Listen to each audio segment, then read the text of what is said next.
Assalamu alaikum everyone and very good morning. Very nice to see everyone here in very high spirits on a Sunday. So welcome. I'm happy to inaugurate today's session on emerging ethical issues in genomics.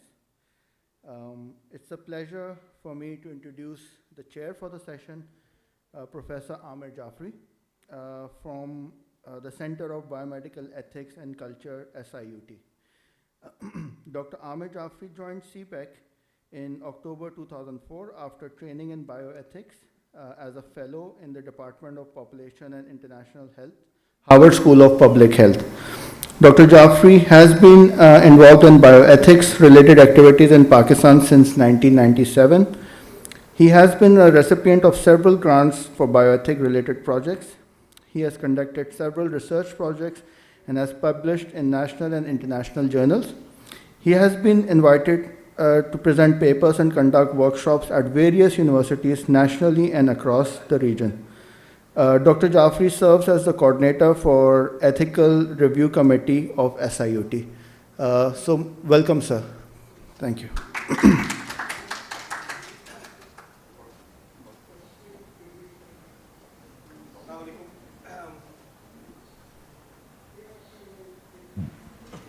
It's a privilege to be here.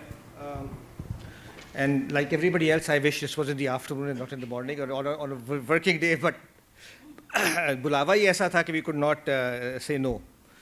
We are running a little late, so I'll just get along with the introductions, etc. So the first session is ethical challenges and concerns surrounding new genetic technologies. Just Dr. Farhad Moazzam will be speaking. This is the keynote address by Professor Farhad Moazzam. Dr. Moazzam, they've given me a written bio, but I don't think I would want to go there. She's the founding chairperson of the Center of Biomedical Ethics and Culture at SIUT, which started functioning in 2004. She was also the founding chairperson of the Department of Surgery at the Aga Khan University and set the trend for that particular department.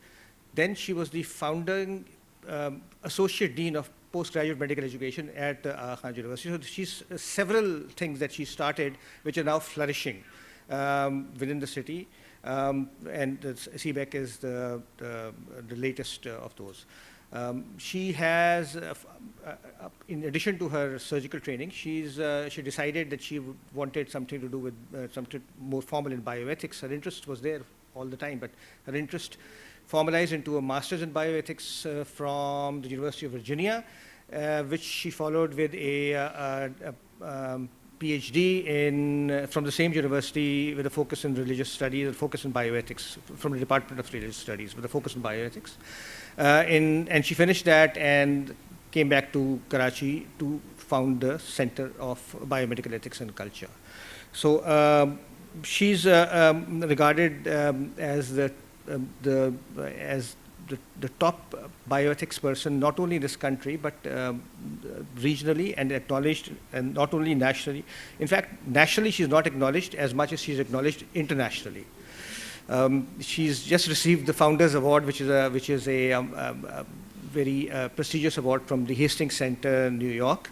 The first person from this part of the world to have received this award, and first, I would say the first brown person to have received this award also. We are very proud of that.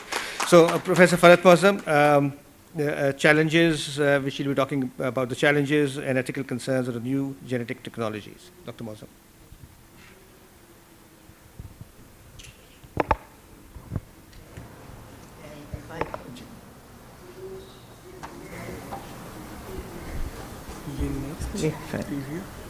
Okay, all right.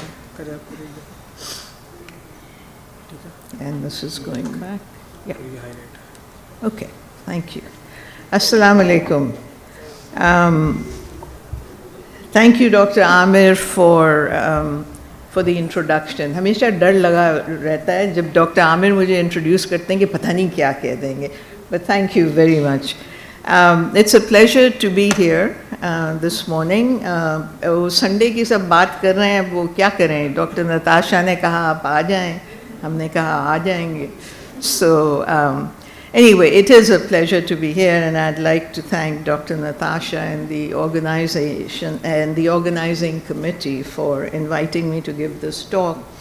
So what I'm going to do is just provide you a very kind of a broad overview of what I see as the ethical challenges for Pakistan and other LMICs, other developing countries, as the world is moving towards what is being professed and in some ways hyped as the human genomics future, both in research and in clinical practice for this planet. The two talks that follow mine are, as I can see, will be taking up some of these issues also, looking at the challenges. What I hope is that ये जो 3 talks हैं, इसके बाद जो आप लोगों ने एक panel discussion रखा है, कि maybe in that we can get into greater depths about some of the things that we've been, that we will be talking about this morning. So essentially, what I'm going to do is just briefly, ये 5 चीज़ें हैं जो मैं आपके साथ share करूँगी. So पहली जो है, the first bullet, a little bit about the term genomics, which I don't really have to go into. सब लोग जो यहाँ बैठे हुए हैं, you guys probably know more about this area, the science of this area than I do. But I'll also talk about, touch on the aims that I see of genomic science, and more so the ethos behind it. I will then speak about 2 factors which are really the key if genomics is going to make it as the future in this, of this world, and that's big data, and the other thing is pharmacogenetics. The third thing is, the third and fourth bullets here, I will then go to some of the ethical implications that I see in both research as well as in clinical practice in a move towards more genomic-based practice and research. And finally, I will just conclude, again, usme bhi highlight, I will just highlight some of the ethical issues both at national and global levels that I think we need to be really sensitive to. So if we go to the aims and the ethos, I think all of you are aware, Human Genome Project, 2003 में when it was completed, it was really the major catalyst. Research तो उससे पहले भी हो रही थी. But this led to an explosive increase in global genetic research. And in a lot of ways, what we have learned from genetic research is helping us to improve diagnostics, particularly in some areas. It is providing us additional tools to help decision-making processes in patient management. And of course, the most common thing is breast cancer. The last 2 bullets essentially are what I personally see based on my own review of the literature of the ethos and the aims. Now, one of the things that all of you know better than I do is that we are discovering that there are, finding a disease that is a single gene disease is relatively rare, and that we're finding out it's a very complicated, the science is complicated.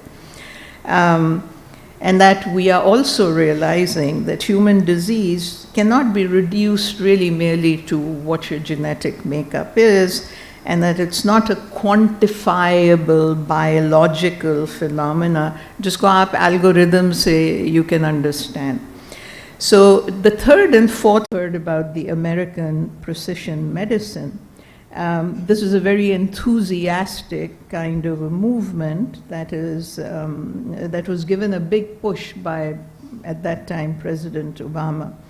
So iske andar, in fact, I mean, articles have appeared that are calling, that say America is the precision nation, which I find kind of interesting because America has not done very well in its precision in other areas. If you look at its drone warfare, one can hardly call America a precision nation. So the ethos, therefore, here is essentially that this is the wave of the future, whether we like it or not, it is here. So, isme agar if you look at what seems to be the driving force, there is, if you look at it, the publications on genomic science and on different aspects of it are phenomenal. I mean, they've increased a great deal. So, for example, if you review them, which is what I did, both from the eye of a physician and somebody who's in a developing country, and I did this because I was asked to write a chapter on this area. So to give you an example again, NIH ka website jo hai, this is how human genomics science is seen. It's a more individualized molecular approach for cancer treatments, and then of course later it will be for a whole range of health and disease, not just disease, but health and disease. Then you will also find papers that talk about what is human genomics. It's an extensive biological information which will be made accessible to individuals through electronic records. And then, of course, drugs that will be tailored to specific needs of individuals and cohorts of patients. The third bullet is, again, you find this strain a great deal, that through genomics, the quote, passive patient will be empowered. Empowered, bahut aajkal aapko lafz ye sunai deta hai, will be empowered into an engaged consumer. And it'll be a consumer who owns her own health. This is the kind of ethos behind it. And of course, with that, as all of us know, okay, direct to consumer ye jo push hai of genetic testing has really taken off. I mean, it's started in the States primarily, but it has now become pretty much global. So isme common thread aapko kya nazar aata hai? Agar if you look at what is here, the common thread, there's a common thread which runs through the way genomic medicine and genomic science is presented. And that is one of the individual, that the individual should be provided greater control of his or her body, should be free to make his or her own choices. This is a philosophical, it's an Anglo-European philosophical ethos of the individual who is the moral and the social unit. So that runs through. The other thing, of course, is the way medicine has become. The patient is a consumer. Hum clients yahan bhi aa gaye hain, we call patients clients. So the patient is a consumer, and it's a contractual relationship that the patient gets into with the doctor. The doctor is a service provider. And there are pros and cons to this, which we don't have time to get into. But the most important thing is that genomic science is presented as something that empowers the individual. So this is a kind of one of the ethos that runs through it. So there are दो चीज़ें हैं जिसके बगैर which genomic science requires if it is to move towards the future that it envisions. And that is two things, big data and pharmacogenetics. So big data jo hai is, you know this again better than I do, it's development of large biobanks, and the biobanks will need to have genetic profiles, biological specimens, and health-related data. And this will be needed both from patients as well as from volunteers. And this has to be fairly diverse and as large as, that's why it's called big data. So what will be required will be, as it's called, data clouds of this material, of this information from diverse populations through genetic research. So some of you may be aware there is a program in the United States that is underway right now to get big data, which is called All of Us Research Program. NIH funded it's getting a lot of money. And what they're trying to do is to collect samples from more than 1 million Americans. Now, what they have realized is that this needs to be diverse, and they have to, that means, get specimens, genetic material, also from minority groups, and which includes Afro-Americans, Hispanics, etc.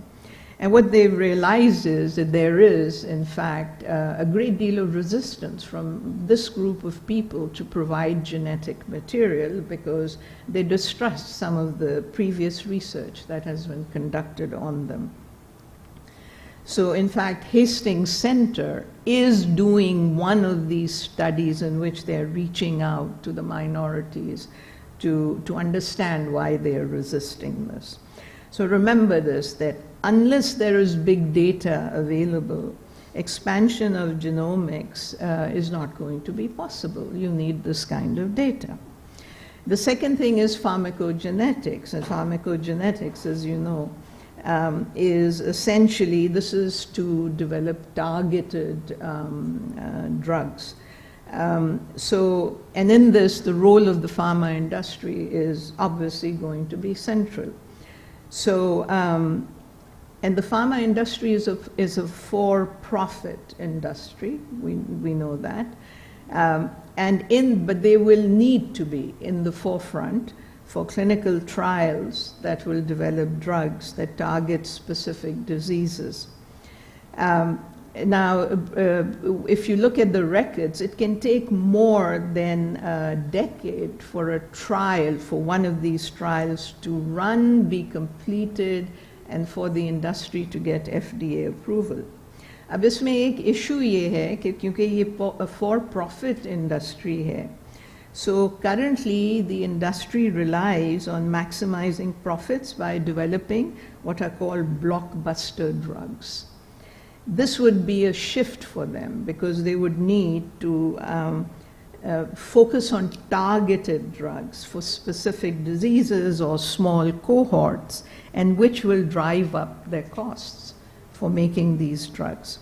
So if you keep these two things, the essential need for big data and pharmacogenetics in mind, then if we can keep this in mind, and let's move to now possible implications for developing countries, low middle income countries such as Pakistan. So if you look at the first bullet, what I'm pointing out here is all of us know that since the 1990s, there has been an expansion in collaborative multinational studies, clinical trials, in which the hosts are generally countries of this part of the world, whereas the funding comes from elsewhere. And the reasons for this are very familiar, because to do this, there is resistance to research, clinical trials in more educated, more advanced societies. So हमारे जो मुल्क हैं इस हिस्से में ये तो they are built-in places where we have large pools of people, potential subjects or participants. I think you can't call them participants, therefore I still call them subjects. हमारे जो यहाँ के लोग हैं, they are illiterate, they are not educated, they are very impoverished, they have no health care available to them. They are also treatment naive people, as they are called. And there are no oversight bodies. So अगर आपने clinical trials करना है, you don't have to be a brain surgeon to know कि आपने, if you need to do something cheaply and very quickly, where would you go? So all of you know about the collaborative research जो होती है. So the issue is कि if this is being done, it is only common sense to know that there will be an increase in genetic research, which will also be hosted by some of our countries in this part of the world. Second bullet jo hai, actually, this is already happening. So ye jo hai, this is the N. Anwar is Dr. Natasha. Dr. Natasha did her master's in ethics with us. So she did an interesting, it was a survey that she did, and it's a detailed survey. Essentially what she did was that she looked at 52 publications. I won't go into the details of the methodology. 52 publications that had appeared over 1 year that involved genetic studies in which Pakistan was involved, that were done in Pakistan. And what she found was that the majority of the research projects were funded by international consortiums and agencies. All the specimens were stored overseas. And she had looked at the publications that had come out of it, and the articles that were published, and these were in good journals, they all mentioned informed consent. But very few, if any, provided details of how the informed consent was taken. So it was informed consent was obtained. But what was also most troubling was we have National Bioethics Committee here, which is actually supposed to approve all these studies before you, international studies, before you begin them. In sare publications, none of them had mentioned that they had taken approval. So if you look at this already, which is the second bullet, the trend is, Pakistan mein to kam hota hai. I'm sure, if you go to Africa, India, etc., you will see the same thing. The third bullet, which refers to the same thing, Zainab Sheikh, she's a qualitative researcher, originally Pakistan ki hai. Lekin ab she's in Denmark, and she does qualitative research, and I'll just tell you the gist of some of the research that she did. So she came and she did qualitative research in the rural populations of Pakistan, jahan genetic research is underway, actually with Denmark. And what she found was, and her publications, those of you who are interested should look into them. And she found major issues with the informed consent. And what she found was very often ye communities thi rural areas mein, to it was ji wo Sardar Saab ne ya Sheikh Saab ne kaha tha कि ये अच्छा है, ये आए हैं बाहर से लोग, बाहर से डॉक्टर आए हैं, तो आप go ahead and be in that. So that was part that she found. People gave that reason. The other thing that she found was, अब genes और genetics की जब आप informed consent लेंगे तो आप उर्दू में ये कैसे लेंगे? हमारे पास तो उर्दू का कोई लफ्ज़ ही नहीं, जीनियाती हमने जो निकाला है वो तो we've just coined that ना. आप चाहे जीनियाती कहें या जिन कहें या उसको आप explain कैसे करेंगे, right? और वो भी उर्दू में किस तरह आप explain करेंगे? And so what she found also was therapeutic misconception, was rife. And I'm sure you know that. What that means is that the subject does not understand this is research, ये treatment के लिए नहीं आए. तो ये जब Zainab asked them questions, तो उन्होंने कहा कि ये research का, तो उन्होंने कहा, as one of them said, but why would they take my child's sample if they do not have a cure? Others said कि नहीं, ये लेके जाएंगे फिर मेरे बच्चे को लेके जाएंगे, उसका इलाज करेंगे बाहर डेनमार्क में. A same study, इसी किस्म की finding Ghana से, अभी I was looking at it yesterday, same issues. with genetic research, a lack of understanding.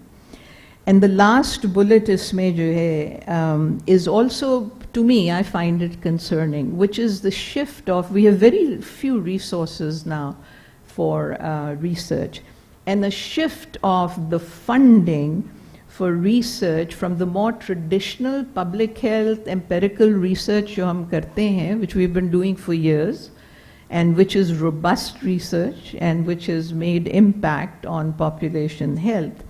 The funding from there is being shifted to research which is connected to genetics. So ye Bayer ka, it's a very nice article which appeared, and they again looked at proposals, and they found, United States ka tha, okay, the chances in America are 50% greater if your research for funding, if your research proposal includes the words genes, genome, genetics, as compared to agar aapke research proposal mein prevention likha hua hai. Your chances of getting funded are significantly reduced. So this is another issue. Now, the next thing, so what about medicine, clinical practice medicine? And as a clinician, to me this is equally concerning. कि इसके क्या repercussions हो सकते हैं?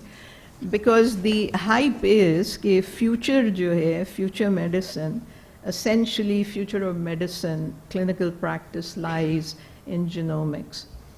So here is my critique. I've been a physician for a very long time. I'm not a Luddite. I'm not against research. But I have seen, I've practiced medicine for a long time. And I know as a clinician that disease is when a patient comes to me, that the disease may be biological. Obviously it is. I'm a surgeon. How much more biological can you be than if you're a surgeon? We're in there cutting things out. But the realization is there, the disease may be biological, but jo illness jo hoti hai, it goes beyond that, right? It's psychological, emotional. There are so many other factors that are involved when the patient comes to you, and that's taking care of that is the humanistic or the holistic way. So it is more than the biological look. So genetic tests, the second bullet jo hai, in Pakistan, so as I said, genetic testing, etc. jo hai, it is providing us good tools, and but here is the problem with that. Masalan, common cheese jo hai, Pakistan mein BRCA ka you can check, right? So the screening is available. Ab isme the problem with this is it's available in the private sector by far and large, and it's out-of-pocket expenses, and it's an expensive screening test. I'll give you another practical example. Another alumnus of ours who works in a very famous large hospital which takes care of cancer patients, and she provided me that they just did a one-year survey of patients जिन पे उन्होंने ये screening की थी, and when they screened them for BRCA, what they found was that of those that were positive and could have and really should have been put on Herceptin, only 1% of those patients could afford it, and that is quite mind-boggling. That we have this over here, and yet the accessibility to it. The third thing is, of course, this is an ongoing debate, the privacy and the confidentiality of genetic material. And privacy and confidentiality in genomic medicine, as you know, is very, very complicated. Who does this information belong to? Is it to the individual, to the family, to the community? How do you maintain privacy and confidentiality? And I think there is one talk on that later. And isme jo hai, what happens is that the women particularly, become very, very vulnerable in patriarchal societies. So हमारी एक recently Karachi bioethics group की एक meeting में a very good physician, very distraught, she presented a case कि बच्चा था with a genetic problem, उसकी screening की, माँ बाप से उसकी बात की, and the next time the mother brought the child and the बाप कहाँ है and said he divorced me. वो जो genetic उसका, which was, you know, it was not her fault even, it was not through her. But the bottom line is confidentiality, privacy, yahan, it takes a big issue. The last point is also extremely important, which is genetic illiteracy in healthcare professionals. That's one. And the other thing is we have no genetic counselors in this part of the world. Genti report, those of you who are interested should look at it. It's a very extensive report. Iske andar jo hai, this is where it showed that most frontline physicians, and they looked at various developing countries, they lacked the knowledge to recognize genetic basis of disease, how to interpret the results, how to advise patients and families. Time ho gaya? Okay. So genetic illiteracy is a extremely big issue. Hamara, when I did a survey, I think all of Pakistan, patani, there were 5 maybe genetic counselors, trained genetic counselors. Okay, so let me just conclude. So this is a slide. If you, the world has shown, we have a very poor track record in dealing with healthcare inequities. So ये COVID के बारे में Antonio Guterres ने ये कहा था, a majority of the wealthier world vaccinated for COVID, over 90% of Africans waiting for their first dose. And he called it an obscenity. We passed the science test, but we are getting an F in ethics. As far as I'm concerned, if we are not careful and sensitive, that is what is going to happen to us, frankly, with genetics. So genetics, I will just go to my last slide, it's an important science. However, it raises a great deal of ethical issues. And the issue is, ये research कहाँ होगा, इसके benefits कहाँ जाएंगे. So Allama Iqbal का ये एक शेर है, which I think in some ways applies. वो कहते हैं, जिस खेत से दहकान को मयस्सर नहीं रोज़ी, उस खेत के हर खोशे गंदम को जला दो. So essentially what he's saying is, for those who are like me, not very good in Urdu, what he's saying is that if the peasant who toils in the field to raise the crops but obtains no benefit from the harvest, it is far better than to burn down every sheaf of wheat that field has grown.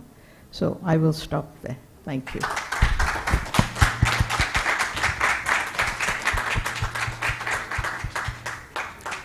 Thank you, Dr. Muazzam, for a very thought-provoking talk, and I think that has set the stage for this next couple of talks, as well as the panel discussion that that follows.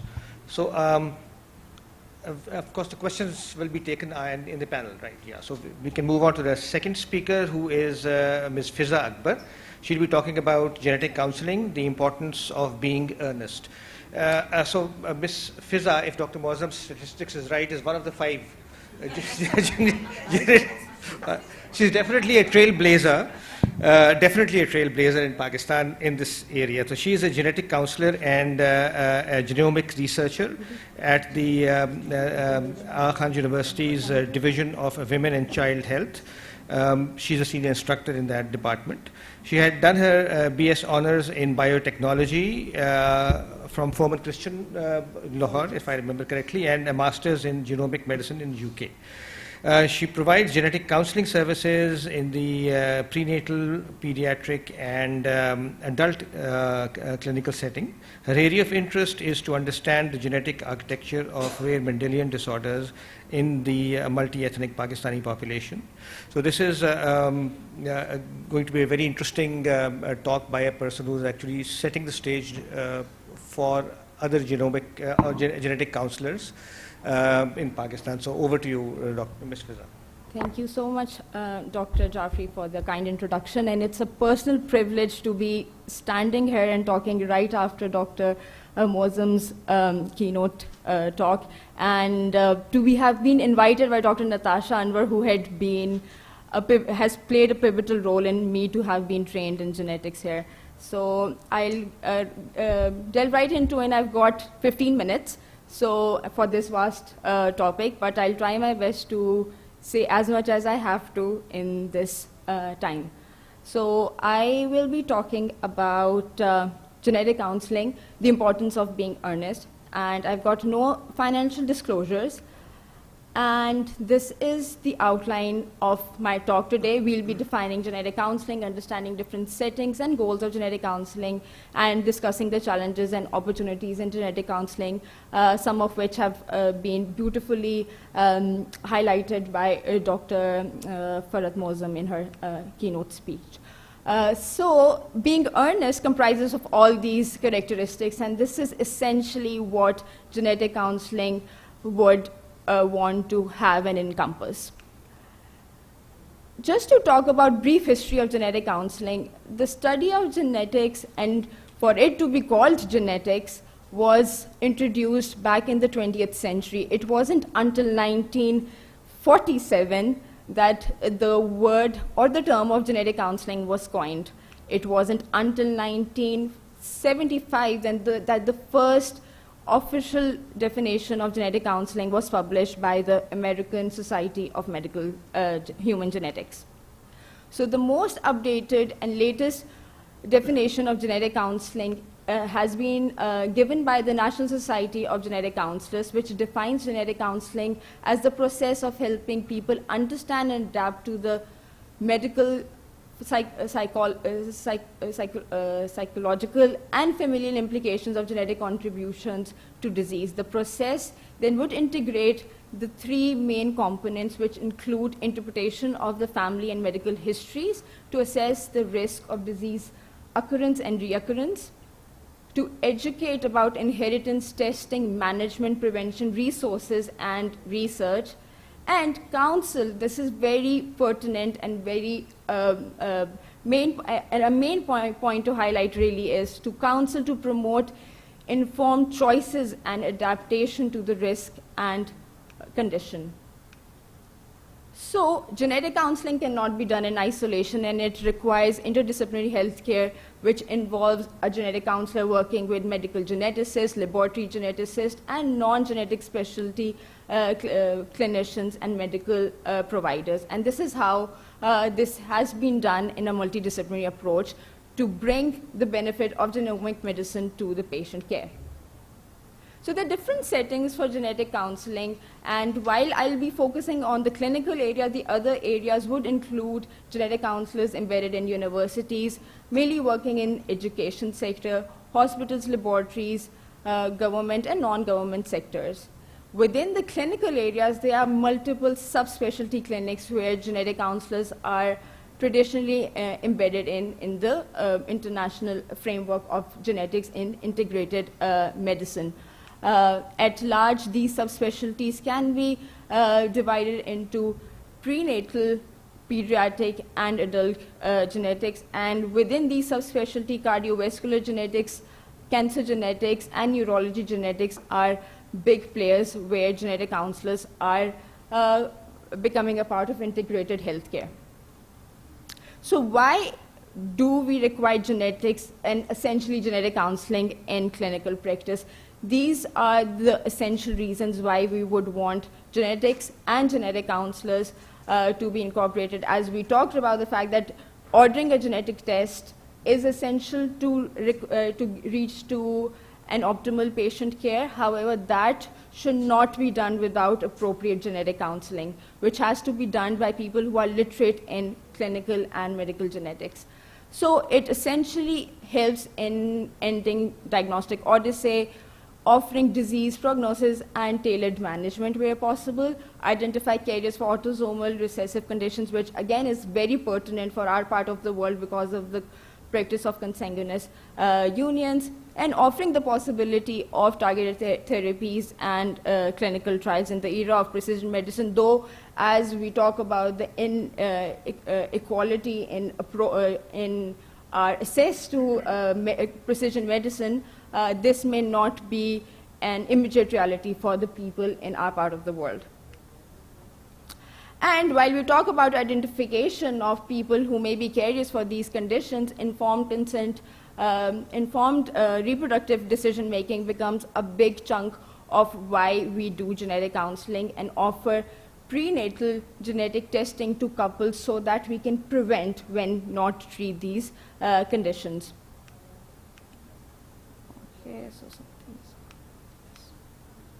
Okay, so these are the different steps in genetic counseling, and I'm not going to go into depth of this slide because what we are going to talk about later during this talk will essentially cover all that we are talking about. So genetic counseling consultations can be divided across many sessions as per the need of a patient and a situation. They are generally themed, broadly themed across pre and post genetic test counseling sessions. So in the pre-test genetic counseling session, it's very important for us to have the right expectation setting done for the patients and their families. We take a complete family and medical history, verifying the information from the medical records where applicable, so there is no recall bias from the patients or their families. Assessing genetic risk, mode of inheritance, concepts like delayed onset, gene penetrance, and specificity. Explaining the implications of results and outcome possibilities, that become very essential because not every patient who is going to go and do a genetic test is going to find answers. And when we live in a resource limited setting, that's the expectation has to be set right there and then. And most of the times even when we find the underlying genetic cause behind a condition that a child or a person may be having, we may not be able to find them any readily available treatment. So that's very important. And then we really need to have them ask questions, provide them opportunities to ask questions, and so that they are very clear in what the agenda is from even this family standpoint in ordering a genetic test. So we also take consent for testing and to share it with relevant healthcare providers. Again, when we talk about taking consent, it also becomes very relevant now that we are living in the era of changing and evolving genetic testing. If we are ordering a focus panel, then we are going to just be giving them results about their primary question. However, if we are ordering expanded genetic testing, which is whole exome sequencing or whole genome sequencing, we also need to ask for consent if they want to get the incidental findings for additional preventable diseases. So that's very important. We don't want to order a genetic test and then say, oh, you are also BRCA1 positive, while you never asked for it, right? So that also becomes very important. Again, post-genetic counseling session obviously involves giving genetic test results back, explaining what does it really mean in the present and in long term for the primary patient, providing emotional support after the diagnosis, because a genetic diagnosis is not like a flu that you're going to get some medicine for and you'll be okay after a week or so. This is a lifelong condition or a reality that a person has to live with. Explaining result implications for their relatives and their risk or disease is very crucial part of genetic counseling, and offering cascade screening for relatives so that we can also assess additional risk that may be present in other family members of the family who at present are asymptomatic. This then in turn leads us to establishing a long-term relation for follow-ups with these families, and we also then help directing the patients or identified at-risk family members to specialists for management. For example, identifying a BRCA mutation in an asymptomatic woman, will then refer them to breast surgeons so that their high-risk screening can be started on time. So a few points to highlight when we talk about genetic counseling entitles these few points which I would really want people to take from here at this point. So it's very important for us to be breaking down the concept of genetics in simple, non-technical language for our patients to understand, which may include all these focus areas to be talking about. Preparing the patient for result outcomes, which is also a big chunk of it is an inconclusive result in our part of the world. And as we know more, the variants may reclassify, which may change the implication of the results with time for patient care and management. So you also have to focus on how this may change in future. And with the more options of comprehensive testing, we also need to give them the options of what other tests they may be present in future. So effective communication remains the key. Genetic testing has to be non-directive and non-judgmental. We get a lot of bashing from the patients when we talk about this to be non-directive. We help patients make their autonomous decisions and choose what they want to do after they have received a result, and provide them support to share the results with other family members. So I see that the clock is ticking and I may be running out of time, so I'm going to make this very quick. So this was an example where I think many aspects of genetic counseling can be beautifully seen here. So we saw a young doctor who was clinically diagnosed with long QT syndrome, which is in which is an arrhythmia syndrome, as we all know. So she was clinically diagnosed. However, she came to us for a molecular diagnosis during her 8th week of gestation. She was then diagnosed genetically for a long QT syndrome, and she harbored a pathogenic variant in KCNQ1.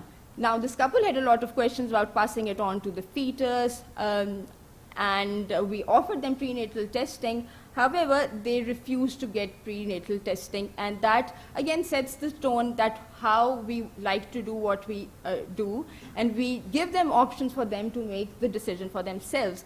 So when they decided that they did not want to go for prenatal testing, we decided that a multidisciplinary approach was taken where pediatric cardiologist was taken on board, OBGYN was also taken about the maternal condition. It was then decided, and once the baby is born, cardiac workup would be sent and a genetic testing for familial variant would be also sent. Then again, this lady also had adult asymptomatic family members who did not have any syncope episodes or any cardiac conditions. This family was in Lahore, and we couldn't have sent their testing. We couldn't have ignored that this was important for the family, but we couldn't have sent their testing without consenting, right? So I vividly remember we did like a conference call on WhatsApp where I would ask for everyone's name if they were in the call, and then we discussed about the implications, and everyone consented for testing, and we tested them. So different family members who were currently asymptomatic were tested and then referred to a cardiologist in Lahore for their management and surveillance. So to summarize, I'm going to now end my talk here. While we enjoy what we do understand and appreciate that there are a lot of cultural challenges of practicing genomic medicine and genetic counseling in our part of the world. Some of these challenges may also not be specific to our part of the world, but rather be universal in that regard. The concept of understanding the concept of being carriers is tough for families. Most of the times, living in a patriarchal society, women are put to blame for giving birth to a child with a disorder, and then that makes it even more challenging in some situations for us to counsel for X-linked conditions where a carrier woman would give the disease to a male child, and while we are obsessed with sons, that also is another challenge that we have to take care of, that, oh, you are giving a disease to a male progeny, right? So that's also another challenge. There's a lot of stigma around carrying the bad genes, though we know that it's not out of our control. It's not in our control. People obsess or people do not consider the idea of adoptions and alternative reproductive options.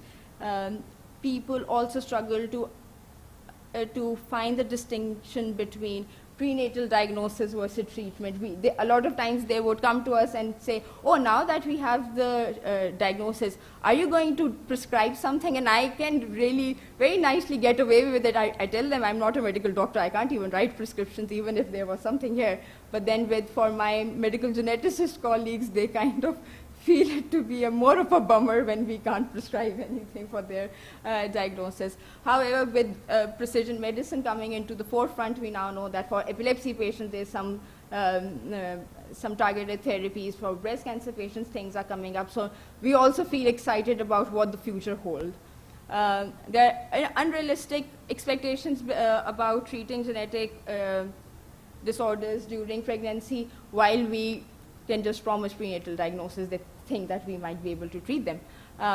There's a lot of personal and religious views about termination of pregnancy. Diagnosis can lead to no treatment. That can be discouraging for a lot of families.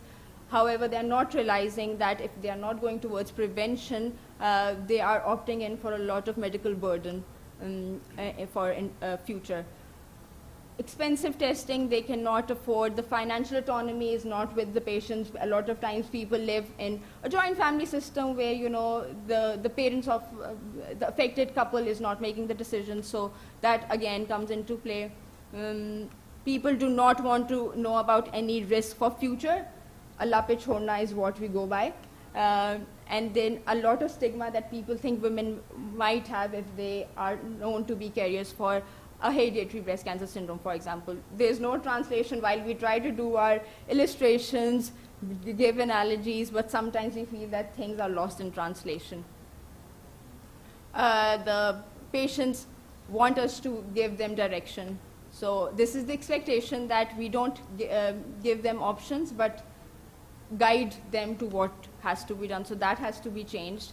The medical community also at large has to be very sensitive about the cultural sensitivity around consanguineous unions. So we need to be sensitive and not blame, rather than give them options, and just talk about the science of why this can happen in a consanguineous union.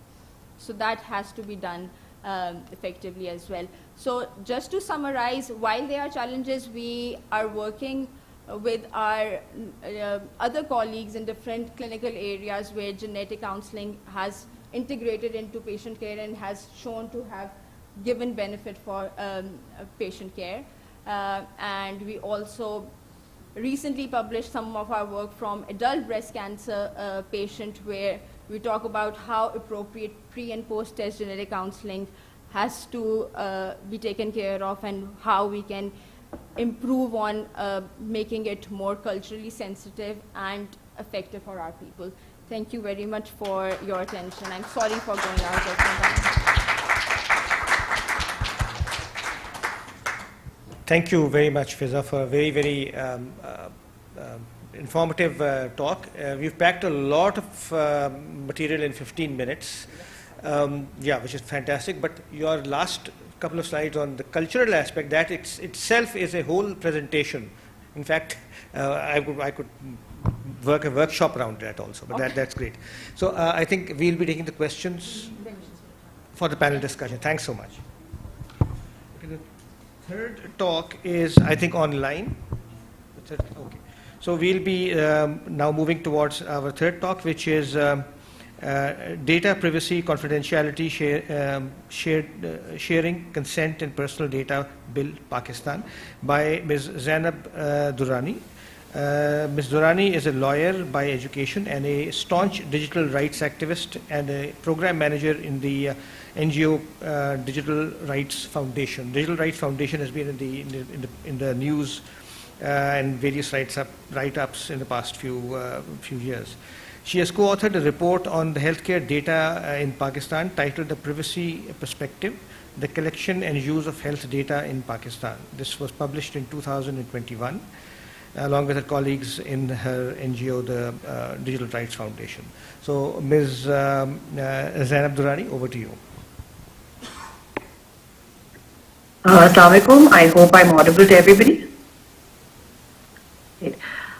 Thank you so much for having me at this annual conference of Pakistan's pathologists.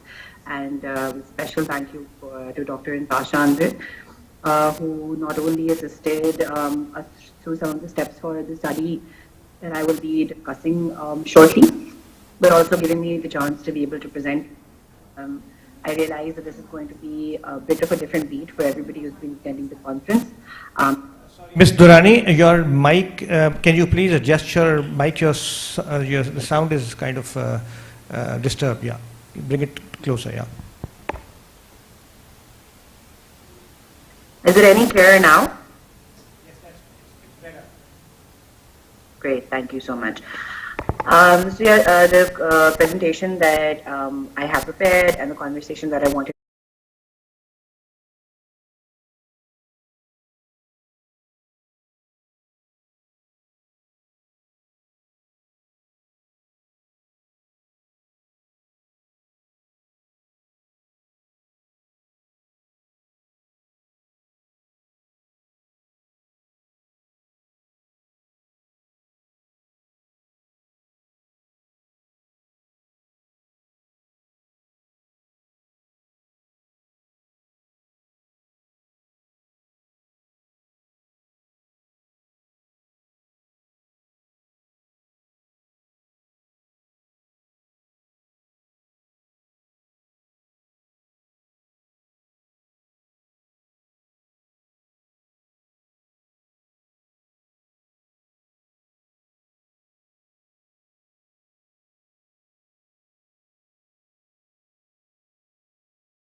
when we can't hear it.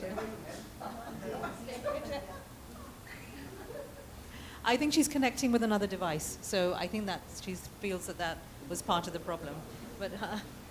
But we just, while we wait for, Dr. Ahmed, while we wait for, no, she's going to join from another device. She's joining from another device. While we wait, should we just, yeah, it's going to take her a few minutes to join again. Does anybody have any questions while we, Dr. Salman? Assalamu alaikum. So maybe I'd like to bring this up because the first two talks have raised a lot of questions. And I think when we approach these questions, one must really approach them without really having very strong opinions. Because I think from one end, you want to be the strongest patient advocate. The patient sitting in front of you is your primary responsibility. You want to do whatever it takes to get them that genetic test and then that genetic therapy and all that forth. And on the other hand, you have a greater responsibility to equity and justice and all of those things. So I think it's raised a lot of questions. And as I was hearing Dr. Moazzam's talk and then Fiza's, the question came up about public health and genetics, right? And one versus the other. And I think that's the wrong way to approach this problem because in our country, we don't have the luxury to say, oh, we primarily have diarrheal diseases, so we should pour all our resources into diarrheal diseases and that will lead to a healthier nation. Or polio is the big focus and let's all do that. We've got anything and everything as a major problem. And I feel that, you can have a utilitarian approach to something and say, let's prioritize and then let's put all our energies on one.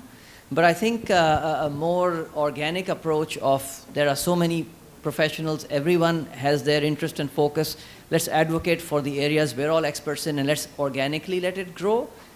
To me, may be a more natural approach, because that actually may end up being more equitable. Because I give an example of the use of cell phones in Pakistan. In the 80s, only the elites had cell phones, and if we had put an embargo then at that time, oh no, we must regulate this, we must not let these elites have these fancy devices when our kids are dying of diarrhea, we wouldn't have this revolution where every person in every village now has a cell phone. So I think we're in that journey where if we try to suppress something because it doesn't seem just that only a few have it, we might suppress progress 10 to 15 years from now where everyone may have it. That's just my perspective. So this is actually, Dr. Salman, she's back online, so we will remember that and we will bring it up in the panel, because this is exactly one of the things that we actually want to debate. So thank you very much. Ahmed, over to you if you want to. We've got you back, hopefully. Can you start from the very beginning, so that I think we can give her some extra time for that, so that we're all with you.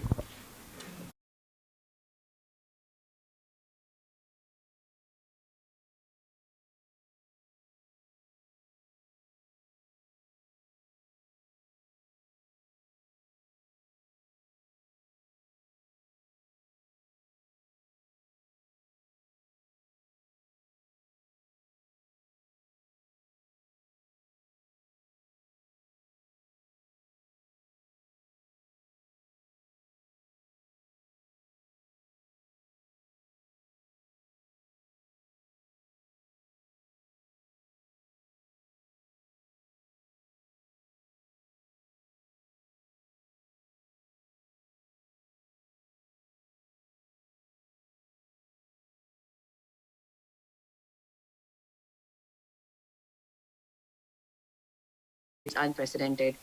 And so working on protecting those rights, especially in a situation where there is very limited digital literacy in the country in the first place, it's a very, very important part of the work that we do. And given that, we worked on a research last year looking at privacy perspectives in the healthcare sector in Pakistan. We're also working on something this year as well. It will be launched in January 2023, and we'll be very happy to share the findings with this August audience as well when those are in front of us.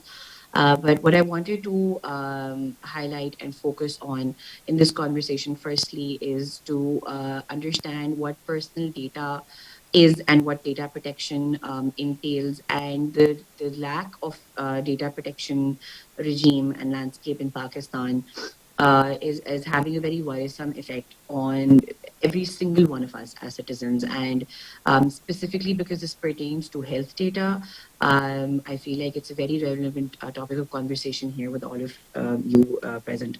So I'm using my phone right now, so I'll try and I should be able to, I think, share my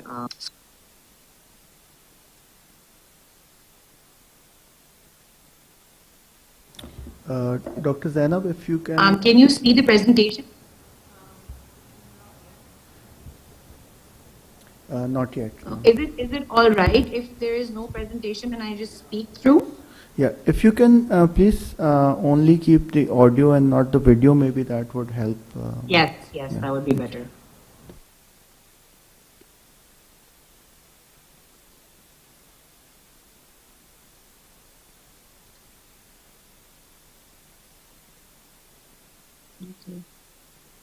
So I would just like to start highlighting the conversation that I wanted to have. It was essentially want to talk briefly about what data protection is.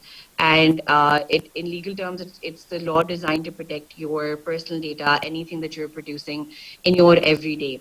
In modern societies, in order to empower us to control our data, and to protect us from abuses. It is essential that data protection laws restrain and shape the activities of companies and governments. So the public and private sector both need to be fully accountable for the data that they are collecting and processing and using in any way. And a strong data protection framework can empower individuals, restrain harmful data practices, and limit data exploitation. Some of the one of the major impacts of lack of data protection is that there is no safeguard against private and government monitoring and surveillance. It creates freedoms such as the freedom of expression. I'm sorry, is my audio still clear for everybody? Actually, very poor audio now again, even without the image. So, do, is, I mean, do you have another Wi-Fi account system that you could go through? Maybe that's the issue. I'm not even sure if the issue is on this end. yeah, no, the issue is the signals from Lahore. But Zainab, could you maybe just email your slides and then go back to that connection, because it's really, we're just not being able to hear you clearly. I'm really sorry.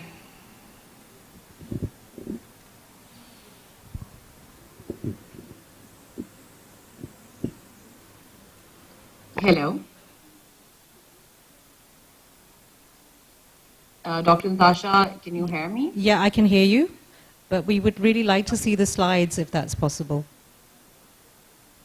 I'll just quickly share them with you. Yep. Okay.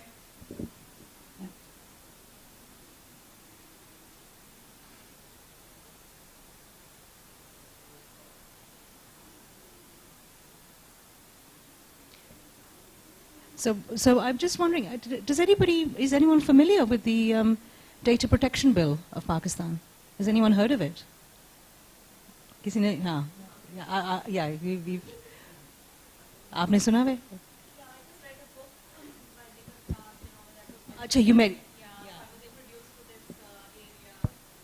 So it's really fascinating. At the moment, it's had two reviews. So it's gone through two reviews, and I think Zainab is going to tell us a little bit more about her entire presentation. Is basically looking at the bill with the perspective of what the bill is talking about as far as health data is concerned, and the fact that initially in the first draft, एक paragraph थी health data के बारे में. So you can imagine, we've just heard about the wealth of information that is being generated from genomics alone, let alone the rest of the data that's attributed to the healthcare process. So it's really incredible that एक paragraph थी. So they, thanks to Digital Rights Foundation that picked up on this, it went through review and they made some suggestions. उसके बाद थोड़ा सा expand किया है, but फिर भी they have really not addressed Dr. some of the presentation is shared with you. Okay, all right, on great, your Zainab. email. I'm just give me a second. I'm just going to open it.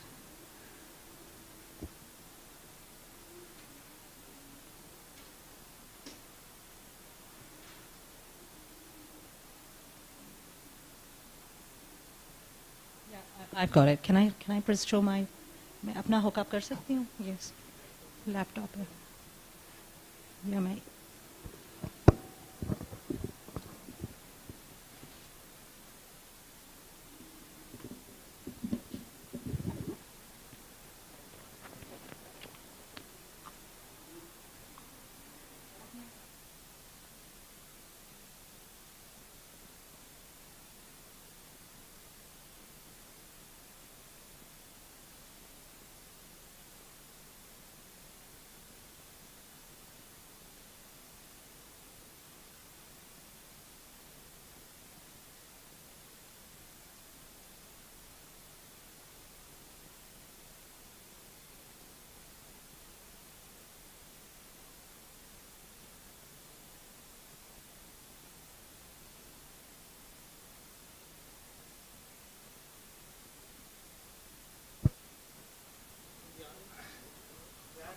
Plan B is that we are going to have the panel discussion right now, and we'll get the slides for Zainab sorted out so that we can get her on after the panel discussion. It's going to be time lag raha hai. And as it is, I've been told that there's no tea for this group. Yeah, so Sunday, Bushra, they took our Sunday, they took our tea. So, Half an hour behind. yeah, so what we'll do is we'll just move the thing. So panel kahan? Panel ke log zyada hain?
I would like to invite Dr. Farhat Mauzam, please. Fizza. And if Dr. Zainab can join us online for the discussion.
Thank you, everybody. Sorry about the slight change in plan. What we'll do is, I think Zainab is still online, so Zainab is going to be listening to this discussion, and then we can have her come on a little later on. But we've heard some amazing talks so far, and if I just recap, आप लोग जो कल वाले session में थे, the whole day we started off from the clinic. We started off with the physicians in the clinic, and we moved on to the scientists in the laboratories carrying out these tests, having access to newer and faster technology. And yesterday evening we ended on looking at the role of molecular pathology in Pakistan. And it's really lovely that this morning we are now back again in the clinic, but now we're back again in the clinic from the patient's perspective. And we're actually looking at the outcome of all this work that we're doing. And we're looking at some of the ways in which the work that we were all doing in our individual fields, how that's impacting on individuals. And the idea behind the panel discussion right now is to perhaps just start off with looking at how, just trying to identify what some of these issues are and how we can sort of navigate through and find our way through and try and develop a better understanding as a community of physicians and scientists, and really help guide us about how we can manage some of these issues better. So Dr. Salman started with a question, and I'm going to pick up on where he left off. So Dr. Salman, you spoke about the choice, it should not be a choice. There should not be, we're pitting public health against, you're not pitting public health against against genetics, but you are actually now,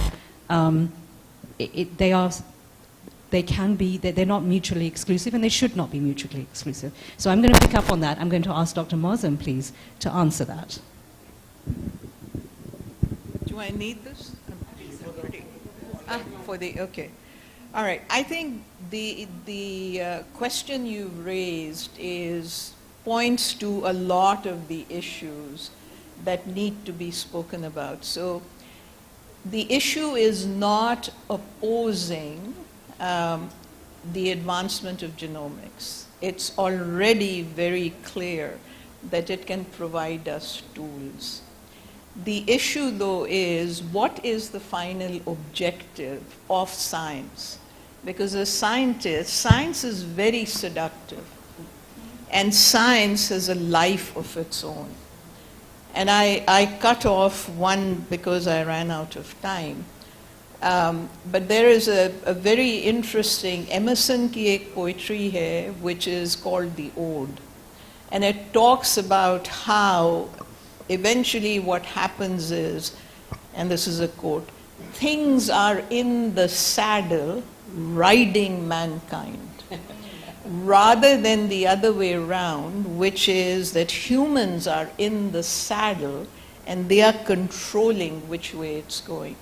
So my argument is not against science. My argument is, and this applies particularly to genomics, but to other things too, that our track record of us as scientists, I consider myself a scientist and a clinician, is if our final objective is the betterment of mankind, that's what science and medical practice is about. What do we do in that so that we are controlling which way science heads? Not that science is not heading, but where it is controlled. And human track record, jo hai na, I said that has been very, very poor in that area. And particularly the issue of wo jo cartoon ek tha, bahut purana tha, Peanuts ka cartoon tha, which was essentially that the Oz ka tha, ke the issue of control, right? So whoever has the gold is essentially the one that is going to direct where we are going. So my complaint is as much against us as members of developing countries, that in the seduction, and genomes is just an example, is do we have enough of a say in the matter? एक मसन genomics की जो there was this huge workshop Vatican ने करवाई थी, you know, उसके अंदर जो था, it was a workshop, lots of speakers in that. Do you know I was the only one from Asia and Africa? So मेरा जो सवाल ये है, and that is the importance of what Dr. Natasha, I presume, is doing, is our voices are not there. And because the controlled, आप जो research भी हम जो करते हैं, how many times is it that we set the agenda for the research that's done over here? Yeah, I think that that's actually something that was touched upon a little bit by Dr. Israr yesterday in our panel discussion about the role of the profession in Pakistan and how we're going to sort of navigate through that journey in the next couple of years. But Dr. Israr, you have extensive experience in the clinic and as a molecular pathologist. Can I just get you to give me your own experience and your own comments about, you know, about what we're discussing right now? Thank you for inviting me to this session, and very sensitive topics. I have many stories to tell, and you know, I was listening to these two amazing presentations, and I have picked few words, few statements from those presentations. Genetic literacy. Okay, when we say genetic literacy, it doesn't mean that we should have professionals.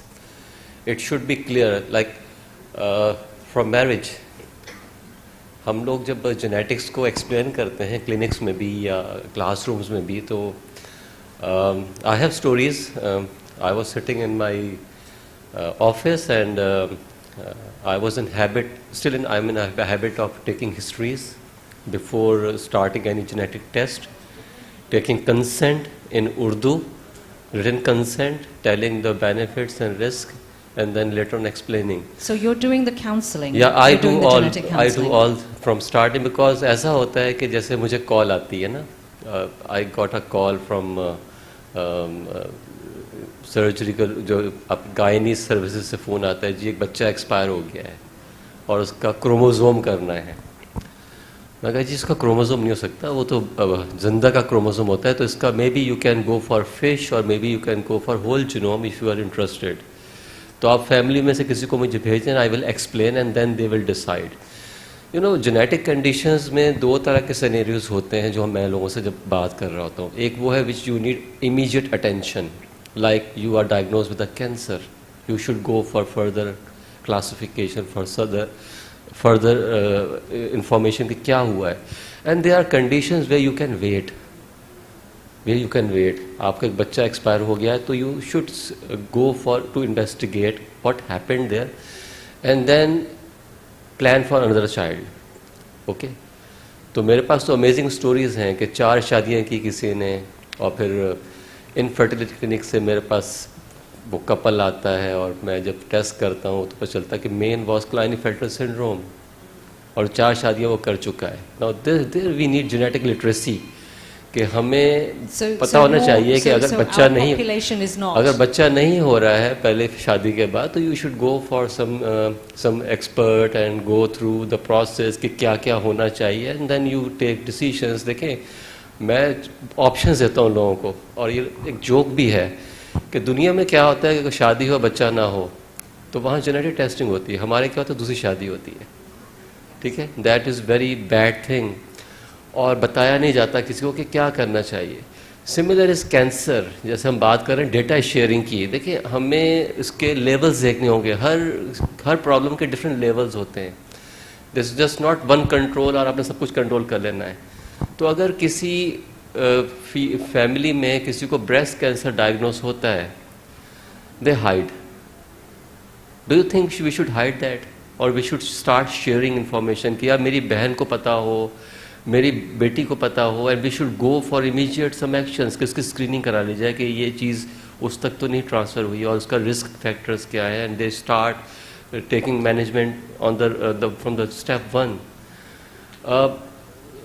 I don't know how much time I have. एक बच्चा पैदा होता है और call आती है हमारे पास, जी ambiguous genitalia, we want a testing for ambiguous genitalia, and we test and we say oh genetically it's a boy or it's a girl. तो बॉय पे तो शायद कुछ इशू नहीं है, अगर when we say it's a girl, लेकिन हमें तो बेटा चाहिए था, क्या ये बेटे में कन्वर्ट हो सकता है?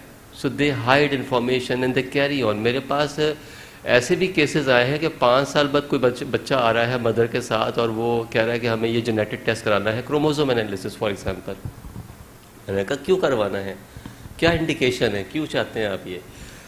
तो वो मुझे कहते हैं नहीं, इसको वेरीफाई करना है रिपोर्ट को। मैं कहा इसका तो क्रोमोसोम पैदा होते के साथ ही ऑर्डर करना चाहिए, तो आज 5 साल बाद आप क्यों आ रहे हो? मैं कहा आपकी कोई हिस्ट्री वगैरह है? तो she shared me a file, और मैं देख रहा था कि वो ऑलरेडी AKU रिपोर्ट कर चुका है उसको क्रोमोसोम पे एम्बिगस जेनेटेलिया, और दे आर स्टिल वो ढूंढ रहे हैं कि किस तरह से ये लड़का बन जाए। They never go to. तो जो हमारे यहाँ एक सिनेरियोज हैं, डेफिनेटली हमारे जो सबसे बड़ा चैलेंज है हेल्थ सेक्टर में, लॉस ऑफ फॉलोअप। ये नेवर नो कि फिर क्या हुआ, और मैनेजमेंट नहीं कर पाते हम लोग। सो आई थिंक लिटरेसी हमें ग्राउंड लेवल से शुरू करनी होगी, स्कूल लेवल से शुरू करनी होगी, कॉलेज लेवल पे करनी होगी। We need professionals. आप अगर लिटरेचर देखें, जेनेटिक काउंसलिंग नर्सेज देखिए आपको हर लेवल पे जेनेटिक काउंसलिंग होती नज़र आती है. It's not only molecular pathologist who is defending his finding. और उन्होंने बिल्कुल सही कहा, जेनेटिक काउंसलर के जो एक हमारे पास कुछ लाइंस हैं बिल्कुल. So being a certified clinical laboratory geneticist, मेरे पास कुछ इख्तियारात हैं कि मैं शायद थेरेपीज़ भी लिख सकता हूँ, but I am in the wrong country.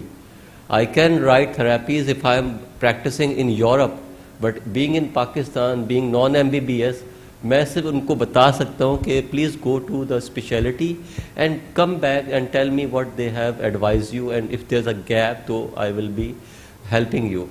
बच्चा अगर डायग्नोस होता है down syndrome, that is my again responsibility कि मैं ये नहीं बोलूँ जी उसी के पास जाओ जिसने आपको ये टेस्ट लिख के दिया था. He will explain.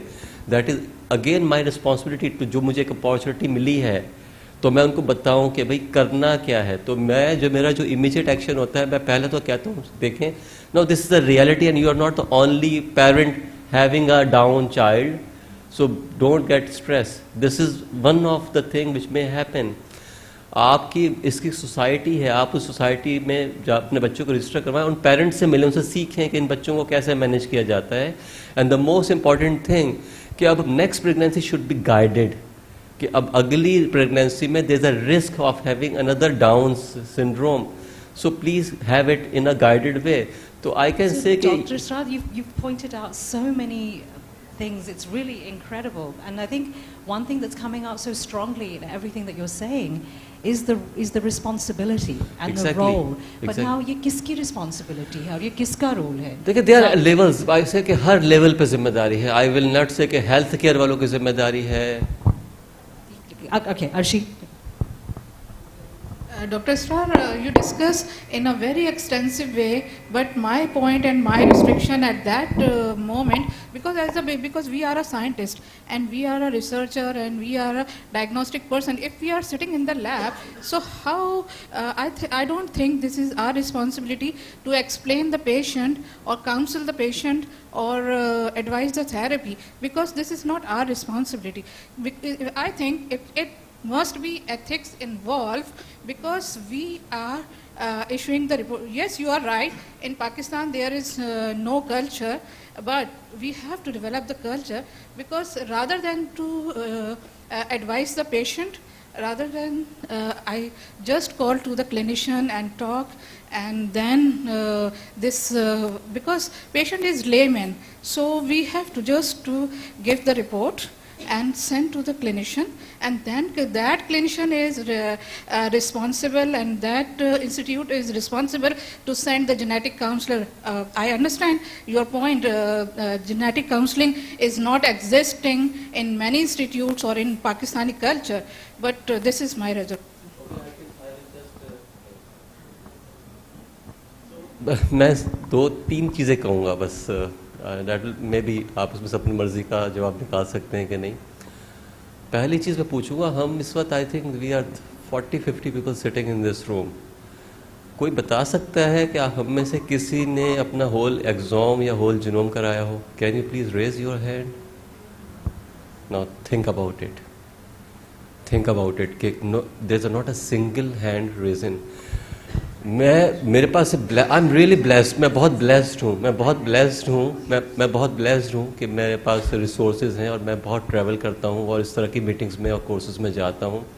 So I was in 2019 in Russia for this very interpretation जो कंसर्टोरियम की वर्कशॉप में, और वहाँ पे भी यही सवाल हुआ जो मैंने अभी आपसे किया कि कितने, you are all medical professional doing these testing, interpreting these results, आप खुद इस प्रोसेस से गुजरे हैं कि नहीं गुजरे हैं? And there were just 4 or 5 people raising the hand, oh we have our own genomic data analyzed and we know about ourselves. उन्होंने कहा we are serious thinking about कि ये एक clause बन जाए to practice कि आप खुद इस process से गुजरे हैं कि नहीं गुजरे. You know the pain, you know the risk, you know the benefits, so that will be you deliver. Second thing जो बात आप कर रही थी कि देखें, when patient is referred to us, we are not saying this is our responsibility, but when somebody is referred to us, so then it becomes our responsibility. We should. I think that's a very personal. Yeah, but that's a very personal way that you work. और दो जुमले में और कहना चाहूँगा कि now this gives you an idea कि हम किस तरफ जा रहे हैं.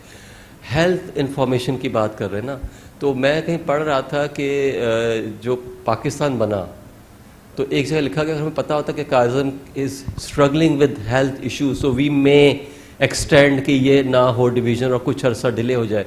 एंड थिंक अगर वो उनको हेल्थ इंफॉर्मेशन मिल जाती तो ये डिले कितना लीथल होता हमारे लिए. We will be still struggling. So I think we have responsibility. We all have responsibility. Just level of matter. This is great. It's a lot of things to think about in terms of one's individual responsibility and how there can be a difference of opinion, and this is the idea behind discussing it. But I just would like Zara to now just comment on, you know, again expanding this discussion on responsibility and what's really at stake here. So thank you for this.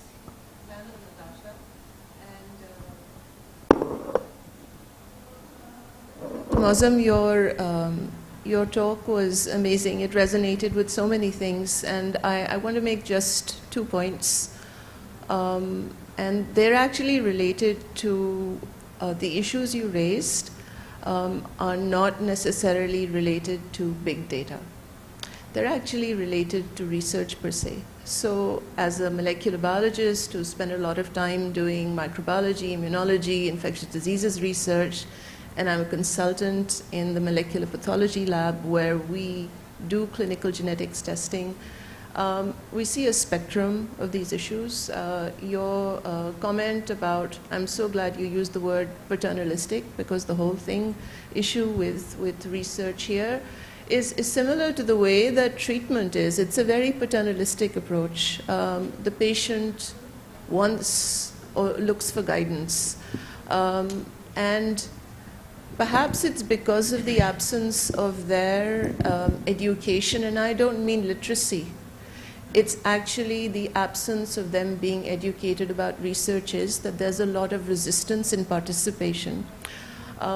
Through the pandemic, like many people, you know, I switched gears from other things to doing COVID research, and one of the things we were doing is simple but important work, trying to understand which vaccines work better, and we were looking at variants, and we were looking at immunological responses, and all we needed was vaccination data to know if somebody was vaccinated or non-vaccinated.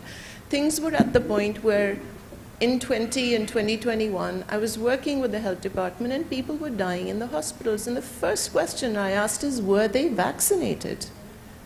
And that information was hard to find. People don't want to be rung up. They don't want to answer questions. And so you start with that. Even to say, have you received a vaccine or not, there was so much backlash. People could not collect that data. Yeah, so there's a big element of trust. The participation, the trust. The trust. Our studies have been ruined because we have tried to do longitudinal studies, and you never get the next sample. They'll sign their consent. They'll say they'll give a follow-up sample 2 weeks later, 4 weeks later. And these are real issues. I want to bring them up. And it is such a loss because, especially if you want to do complex testing, that's expensive, not genomics, but if you've got a panel, you want to look at cytokines, it's not going to do them any harm. We have everything in place. They even sign off. But then they get aggressive. Then they go home, and they have committed that they will participate, and we send laboratory teams to take a sample. They don't let them in the house. They will shut the doors. Often people who get discharged from hospital will go home, and then some family member will tell them not to participate. So it's a real challenge at multiple levels. So on the other hand, you have, and then I actually have 3 points. So 1 point, just putting out there, clinical genetics testing. So when I am on the bench and I'm signing out the dystrophy reports, I feel really, really sad because every week out of 12 cases, there'll be 10 homozygous for recessive diseases like SMA, completely avoidable if screening is done. There's a lot of DMD. So, you know, it's how do you make that counseling at a public health level to make an impact. With regard to genomics, we've had talks through the last 3 days about the importance of collecting data from South Asian populations. And so it's not just about selling the data, but it's really making sense of where the science is going. Because without information, you have a lot of data that nobody can use. Because what we know from, for example, Genomics England and you know, Salman can add on more, there's a lot of unknown variants. So there's a huge space and the many things we need to think about. And we saw the dramatic impact that the Genomics England project has had on the health of the health management of patients in the UK. I mean, they've had their issues, but I think that the advantage was that they actually went through, 10 years ago, they started this online survey, which was called Genome Ethics. And this was to gauge what the public understood about genetics, okay? So even before they'd started doing their 1,000 genome project, they actually went out there and they explored what was the public's understanding, what did they want from this. Just then Dr. Mozam keh rahi thi, we need to ask ourselves this question. What do we want out of this? And what do people in Pakistan want out of it?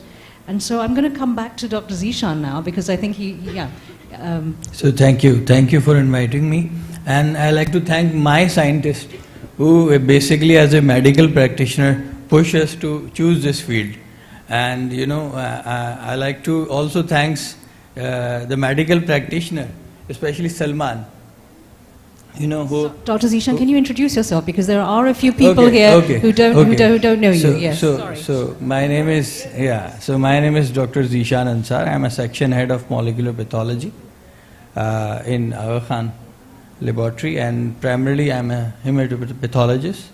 So, but after hematology, I choose this field, molecular pathology, and now I'm continuing as a molecular pathologist. So, मैं जो बात कर रहा था, मैं ये बात कर रहा था कि सलमान ने जो पॉइंट रेज किया था कि when we was as a medical student, so we saw the pediatrician and the gynecologist, they were focused on the nutrition, diarrhea or these things, but it's a good thing that then the field is grow up, and it's good that we have Salman in Pakistan. It's really it's an asset for us. तो इस field को after a scientist choose करना ये एक बहुत कि अच्छी बात है हमारी पब्लिक के लिए, स्पेशली मेडिकल फील्ड, और फिर उसको एज ए टीम बनाना, it's again a very good thing. So important thing that as this is my opinion, maybe others have different, we have a two physical life in our life. One is the gestational life, and the one is the physical life after born. And we are not focusing the gestational life. We just focusing as a public. We just focusing the physical life we exist, And the only way to approach the testing is genetic testing in a gestational life, जो pregnancy ये है. और इसको फिर लेके आगे चलना, तो उस ज़माने में जब डॉक्टर बिल्लो थे, डॉक्टर ईसानी थी, डॉक्टर DS अकरम और ये बड़े, और राशिद लतीफ़ जो कि सो उस ज़माने में ये बातें नहीं हुआ करती थी. अब मेडिकल प्रोफेशनलिस्ट को मेरे ख्याल में ये अवेयरनेस हो गई है, हमारी सोसाइटी इस्टेब्लिश हो गई है. Thank you doctor Zara to taking it more forward. तो ये चीज़ें मेरे ख्याल में, first of all again we are thankful for our scientist to push us. And आपने बड़ी अच्छी बात, prenatal diagnostics. Now prenatal diagnostics in terms of having an idea whether or not that particular fetus is carrying an abnormality, right? Usme, one of the concerns is that, you know, okay, if you go for a targeted known disorder, that's fine. But if you do whole genome sequencing, that has other repercussions. And what do you... Important thing, the prenatal, the screening of the carrier patient. You know, the screening of the carrier patient will help that we are not need, the whole genome sequencing for every prenatal case. तो ये चीज़ जो है ना हमें इस चीज़ से भी बचाएगी और इससे यानी कि फिर हमें और भी जो है ना अपना डेटा स्ट्रॉन्ग करने में मदद आएगी जी. So, सिर्फ मेरा एक सवाल है, and I think maybe after that we can move to what is it that we can do. So, मसलन ये जो है, it is a topic के जो screening आप करते हैं, even screening newborns. So the issue is, एक सवाल है, should the parents have the option to say yes or no? Right? Yeah. So ये छोटी चीजें हैं, which I think there's just not enough time. So this is again becoming a hot topic. We have some students, जो gynecologists, saying there is a move कि जो screening जो है, newborns की screening की बात हो रही है, कि it should be done routinely. और ये चीजें जो हैं, they are coming to us now. Canada में, I mean, all of you would be aware of it. There was a big uproar about the screening जो हो रही थी.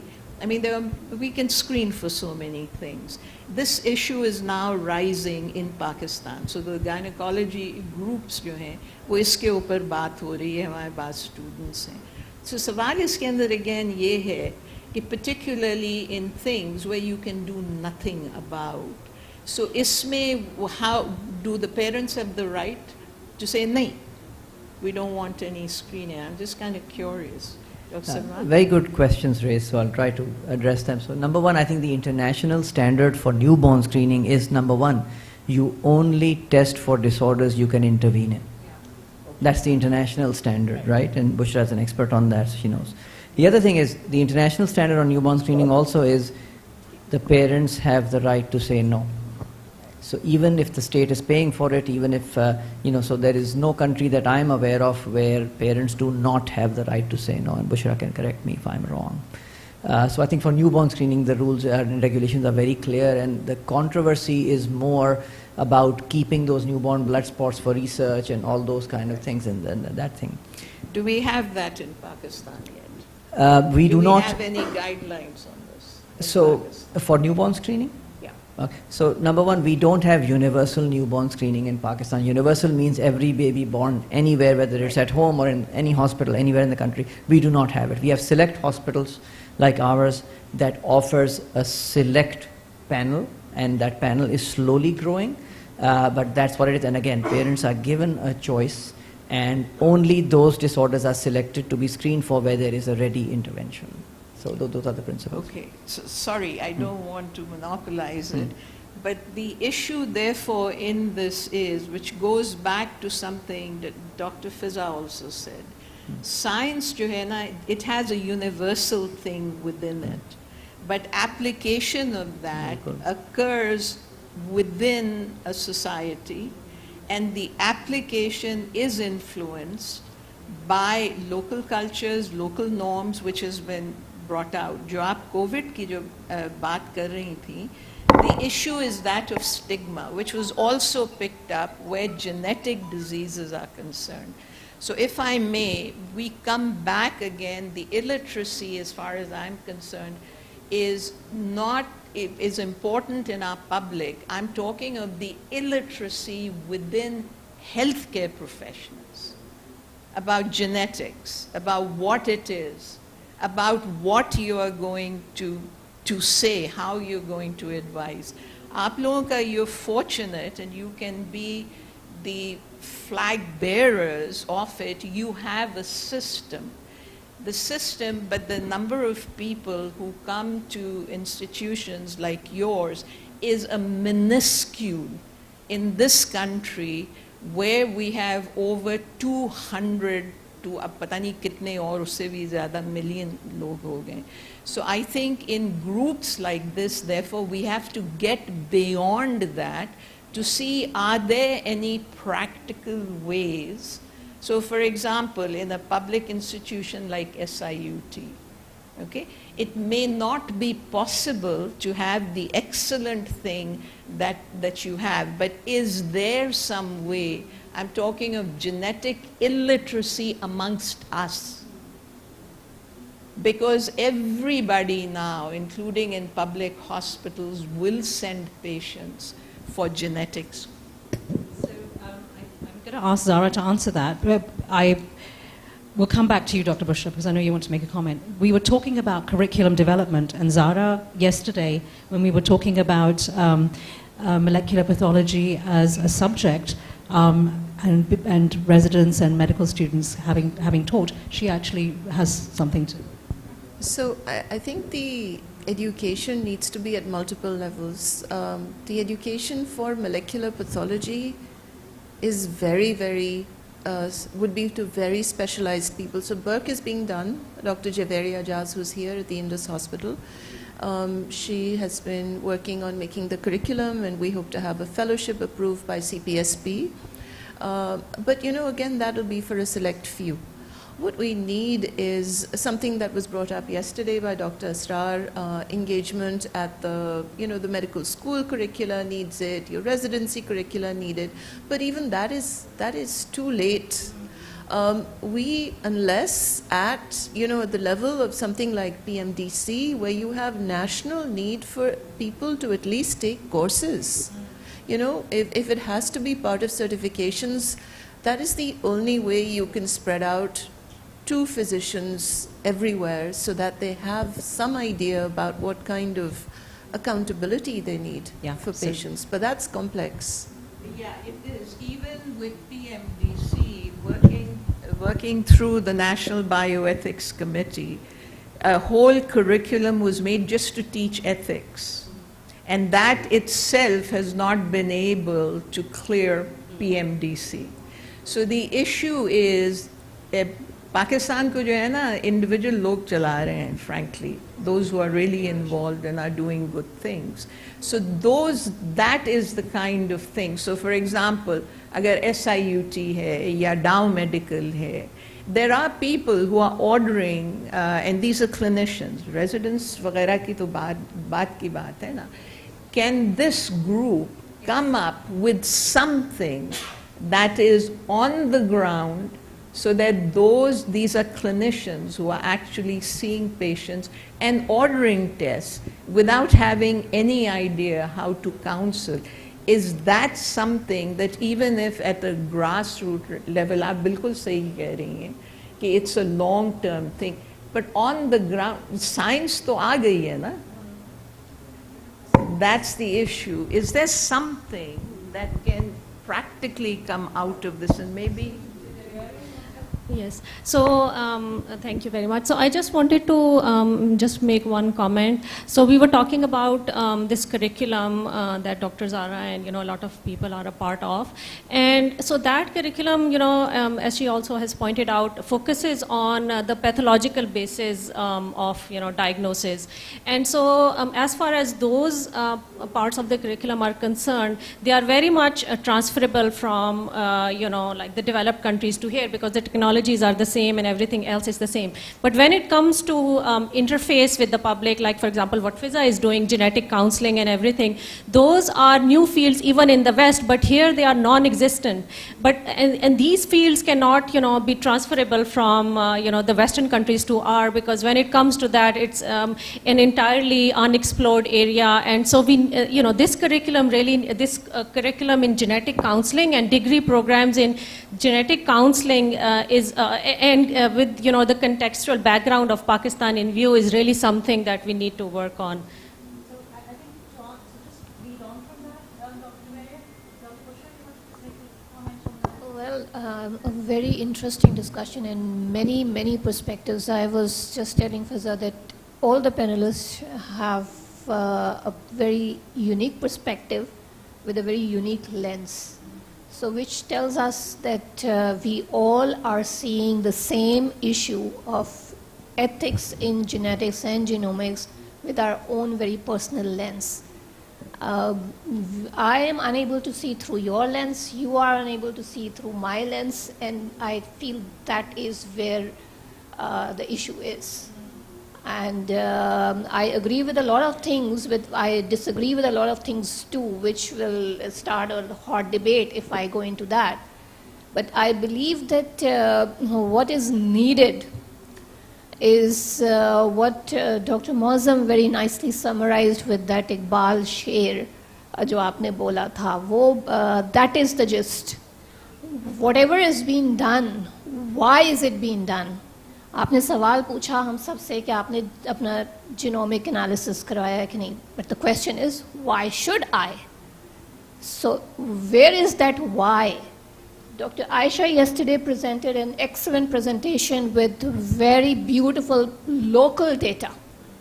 And I was amazed to see that we have a national policy for premarital mandatory.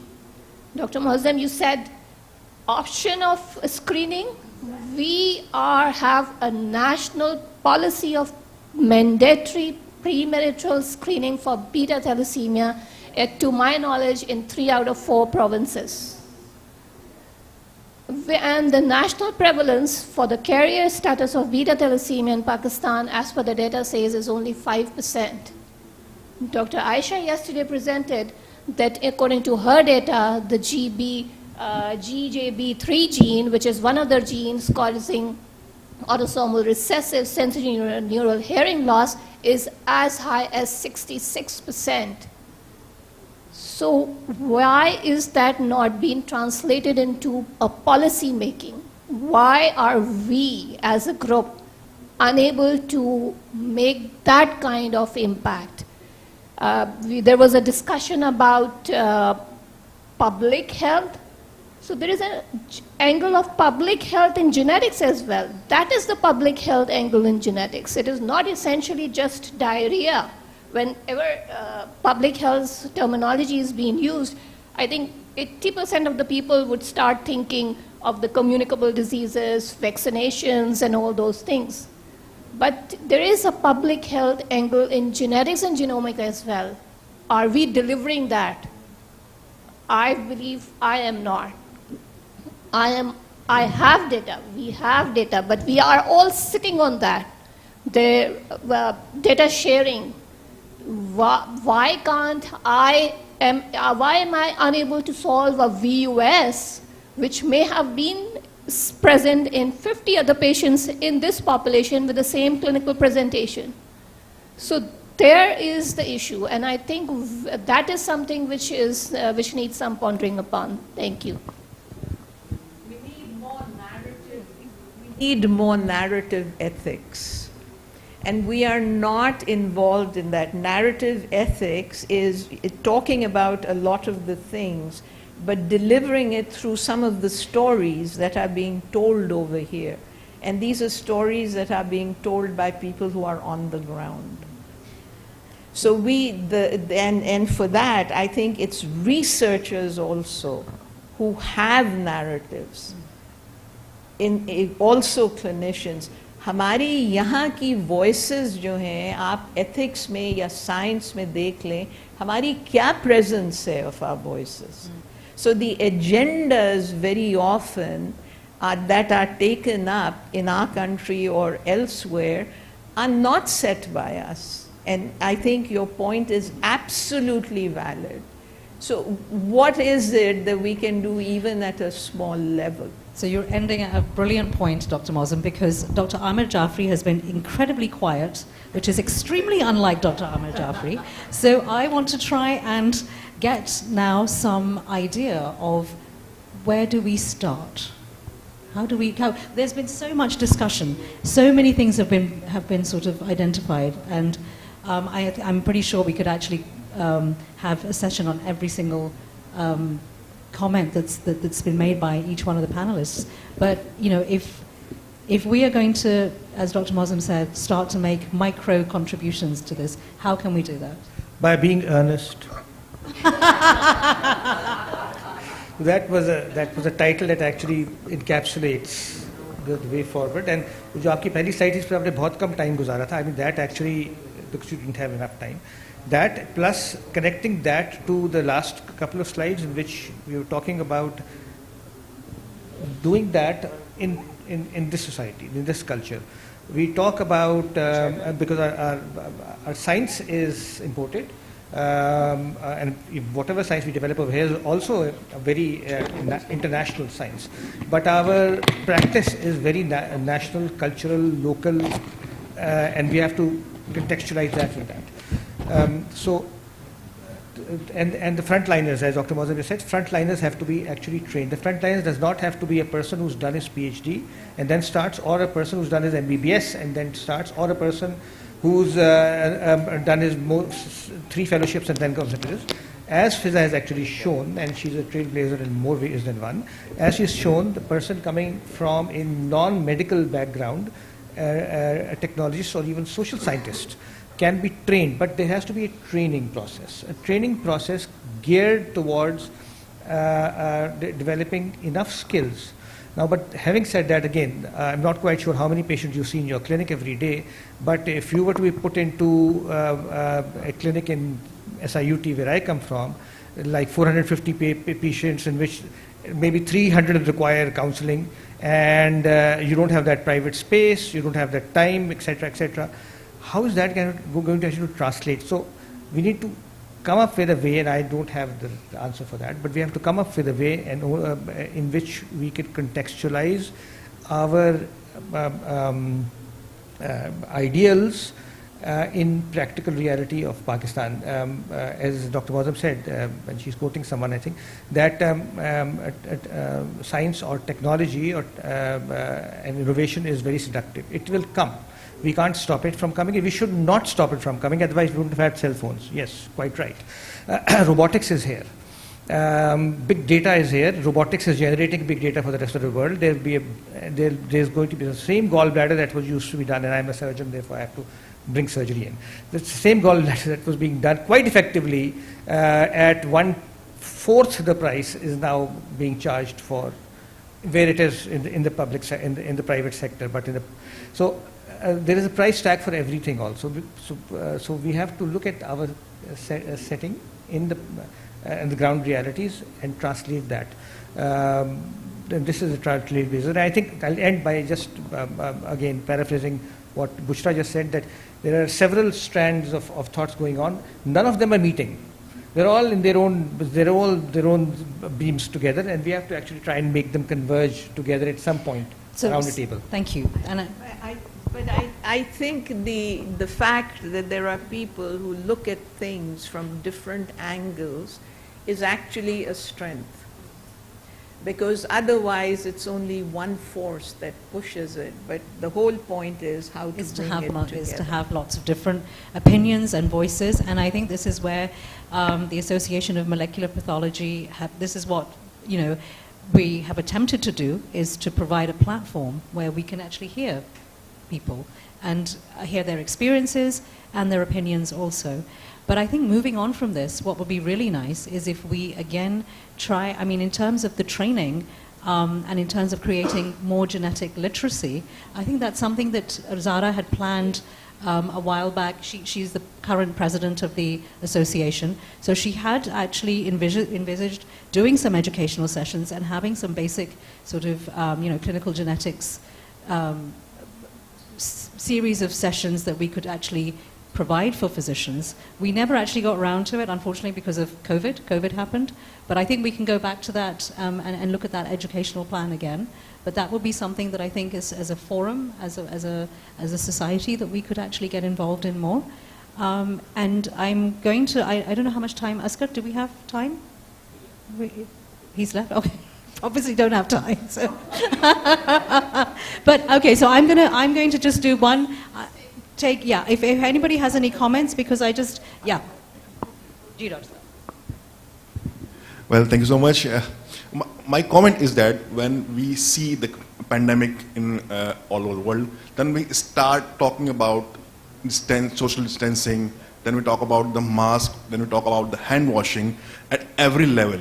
So do we have to do that kind of things for medical genetics to put our expert on the media, in newspapers, to aware our population at every level about the genetics? So you're talking about public engagement and how we can actually engage, and I think that that's also extremely, extremely important because, you know, I mean, unfortunately we weren't able to tap into Zainab's talk, but some of the, again, part of what the Digital Rights Foundation is doing is creating awareness amongst people and the public about how sensitive their health data is and how important it is for them to understand that.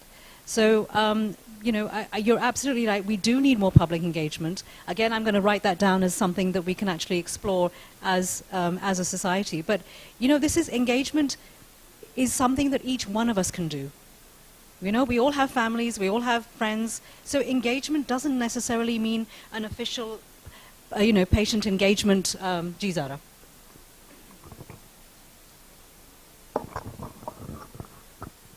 I'm interrupting you because I think the engagement needs a little bit of guidance. Okay. And I think that we, as a society, certainly for educational activity, Dr. Israr is particularly been talking about how we can teach. But I think, again, it needs to be a multidisciplinary approach. Yeah. And AFPP would probably be best working with CBEC and because not just because we don't have the bandwidth, we don't know how, because public engagement and then using social media, but how do you use it? Yeah, it's not enough. Absolutely. Who Yeah. reads the papers? Yeah. Which papers? Which papers? You know, that kind of thing. I think we need a focus group discussion on just that. Just that, no, But that's a good first idea. we need to go back and ask the geneticists, the physicians, to say what are the basic things that one needs to start with. You can't overwhelm people with so much information. They don't need to know everything. They don't need to know everything. They need to just have some sort of a teaser or some sort of initiation. So maybe this is an idea for a next focus group discussion with CBEC and some. So मैं जब बात करता हूँ ना थोड़ी बहुत एक light mood में, तो मैं कहता हूँ यार हमें नीली आंख वाली बीवी तो चाहिए लेकिन नीली आंख वाले बच्चे नहीं चाहिए. This is our thought process ना. और मैं फिर समझाता हूँ कि भाई what is recessive, what is dominant. तो अगर आपको चाहते हैं कि आपके बच्चे लंबे हों तो ऐसे लड़के से मत शादी करो जो लंबा, ऐसे लड़के से शादी करो उसका बाप भी लंबा है. ठीक है. ऐसे लड़के से शादी मत करो जो नीली, इसकी आंखें नीली, ऐसे देखो जिसकी माँ की आंखें भी नीली. सो दिस इज हमें एक्चुअली जो हमने ये जेनेटिक्स पे जैसे बात कर रहे हैं ना, आज हम जो बात कर रहे हैं, तो this is really amazing to see. हम अच्छा है हम एक चीज़ को उठा रहे हैं, बहुत अच्छी बात है. देखिए हम बेनिफिट्स को भी बताएं. When we are going for genetic testing and genetic data, हमें वेटेज देना है कि this is the benefit and this is a risk. Data चोरी हो सकता है, somebody can have access, somebody can misuse, but weightage is high. You should, हम यहाँ पे ये नहीं कह रहे कि इस चीज़ को प्रमोट नहीं होना चाहिए, प्रमोट करना है हमने, because there are more benefits if you are going for this genetic testing. So we are actually encouraging you to come forward. शादी करते हैं तो मैं कहता हूँ जहाँ 5 सवाल पूछे ना आपने आपस में, लड़का क्या करता है, लड़की ने क्या पढ़ा है, लड़की क्या खाना बनाती है, लड़के के फ्यूचर प्लान्स क्या है, तो वहाँ ये भी पूछ लो कि दोनों फैमिली में कौन सी डिजीजेस चल रही हैं, because that has an impact on the next generation. So there are levels I can say, and there are occasions जब हम बैठे कम से कम पेडिग्री बनाने सिखा दे लोगों को. We've got उल्टा कह रहे हैं. आप तो stigmatize कर रहे हैं. This is again another discussion. Should you be asking or not? But I'm really grateful to all our panelists. You've given us so much to think about, so much to move on forward with, and that was the idea behind actually having this session. We've really, I think, brought together, again, a super multidisciplinary group, and I think, Zara, you're absolutely right. The approach to perhaps moving forward in this is to maintain this multidisciplinary approach. But I'm going to sort of end this session with just asking each of our panelists one word that you think one word that we should focus on, to help me write it down, because that's why I need just one word, and I will scribble it down in order to create an agenda for how we're going to move ethics into the field of genomics in Pakistan, and how we're going to try and develop a good framework for us to continue. Context. Oh, Dr. Mohsen's word is context. Context. Context. So I think, Amir already said earnest, right? I think so. That makes sense. I think it's inclusive because by nature, when we try to make rules and regulations, we say, oh, this person should do this and this person should do that. And we actually have the best intentions because we know this person is qualified to do this and has gone through this training. But at this stage of our development, I think it's more important to be inclusive and be, rather than exclude people from the conversation, be it the public or our own professionals. So that's my... Thank you. Inclusive. Great. Thank you, Salman. Dr. Zishan, one word. One word is education and accept the reality. And for me, it's autonomy. I would say health awareness. Like, this is all about health awareness. You will note that context runs through all of them, yes.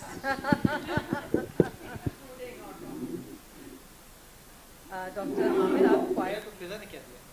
Ernest, Ernest. Okay, Ernest. Right, thank you so much. Anybody, any last comments? Can we just thank our fantastic panelists for giving us a really, brilliant discussion this morning. Thank you very much. Thank you, everybody. This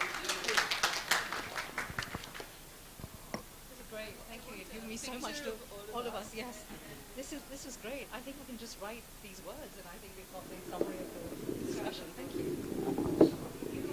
The small thing, ethics, we are struggling with ethics, but the main thing is you see.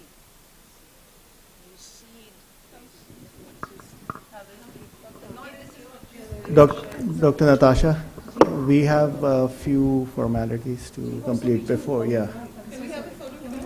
Yeah. It's okay, it's fine. Should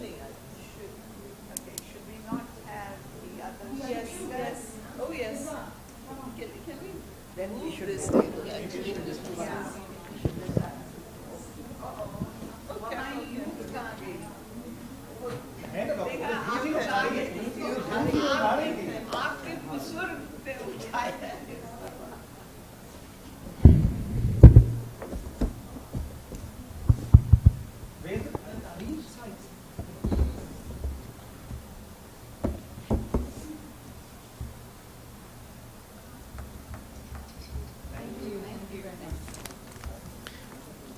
Dr. Salman, if you can please,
Can I have everyone's attention, please? We are starting the next session, which is the case discussions. I would like to invite the panelists for that. Dr. Shan, idhar aa jayega, abhi discussion ho raha hai. Dr. Israr, please, if you can join the panel. Dr. Arshi and Dr. Zishan.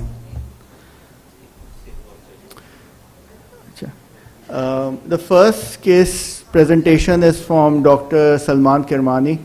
Dr. Bushra Afroz. So please, I would like to invite Dr. Bushra. Thank you.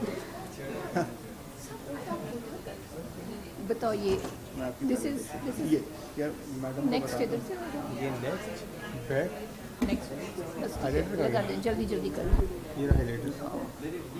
Quick. Can I have my presentation? Can I have my presentation? So, Assalamu alaikum, everyone.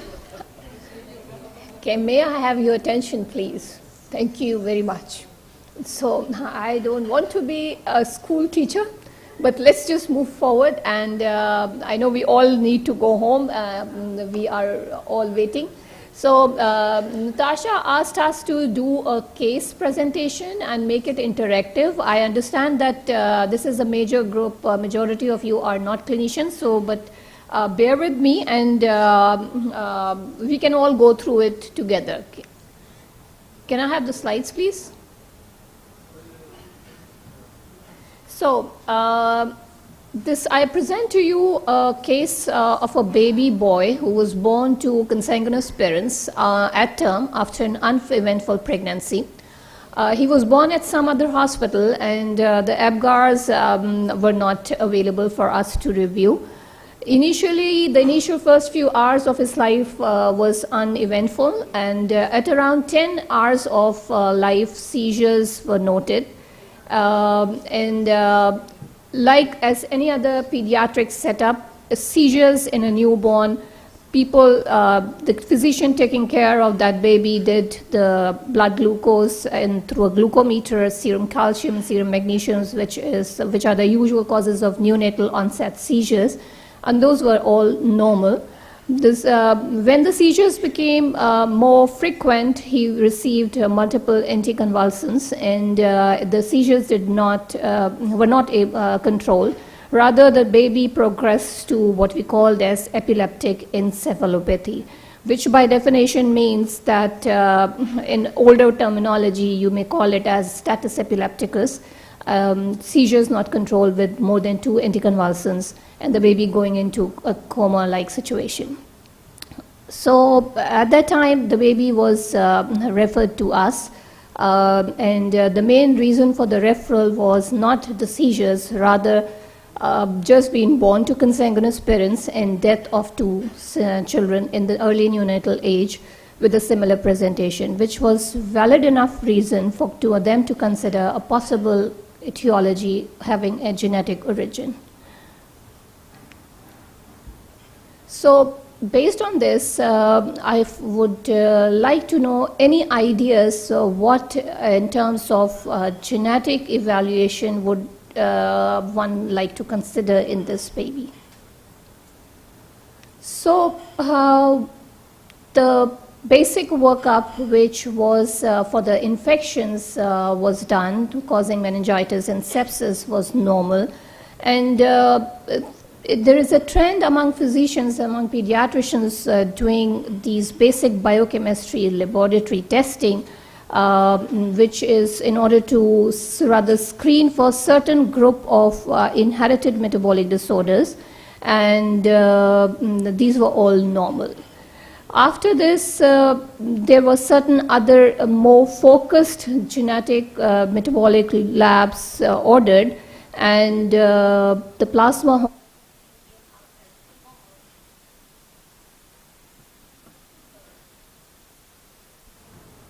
Okay. So the plasma homocysteine came out normal, and then the plasma glycine was remarkably increased, as well as the CSF glycine was very high. When we do these tests, we tend to calculate a CSF and plasma glycine ratio for a specific disorder called as non-ketotic hyperglycinemia, which was also very high. So the diagnosis the baby received by the neurologist was the non-ketotic hyperglycinemia. It is a very bad diagnosis to say, very guarded prognosis. The baby was shifted down to our step-down unit with a quote-unquote do not resuscitate, which means that if the baby goes, let the nature take its course. And I got involved when, this is the glycine pathway. I'm showing you for a specific reason. This is a glycine cleavage. I am a biochemical geneticist, so I have to go through the pathways for me to make, to understand what is happening, and I will make my point why these pathways help us in getting a diagnosis. So this has 4 proteins, and I would request you to pay a little focus here because I will be referring back to this pathway again in my next slides.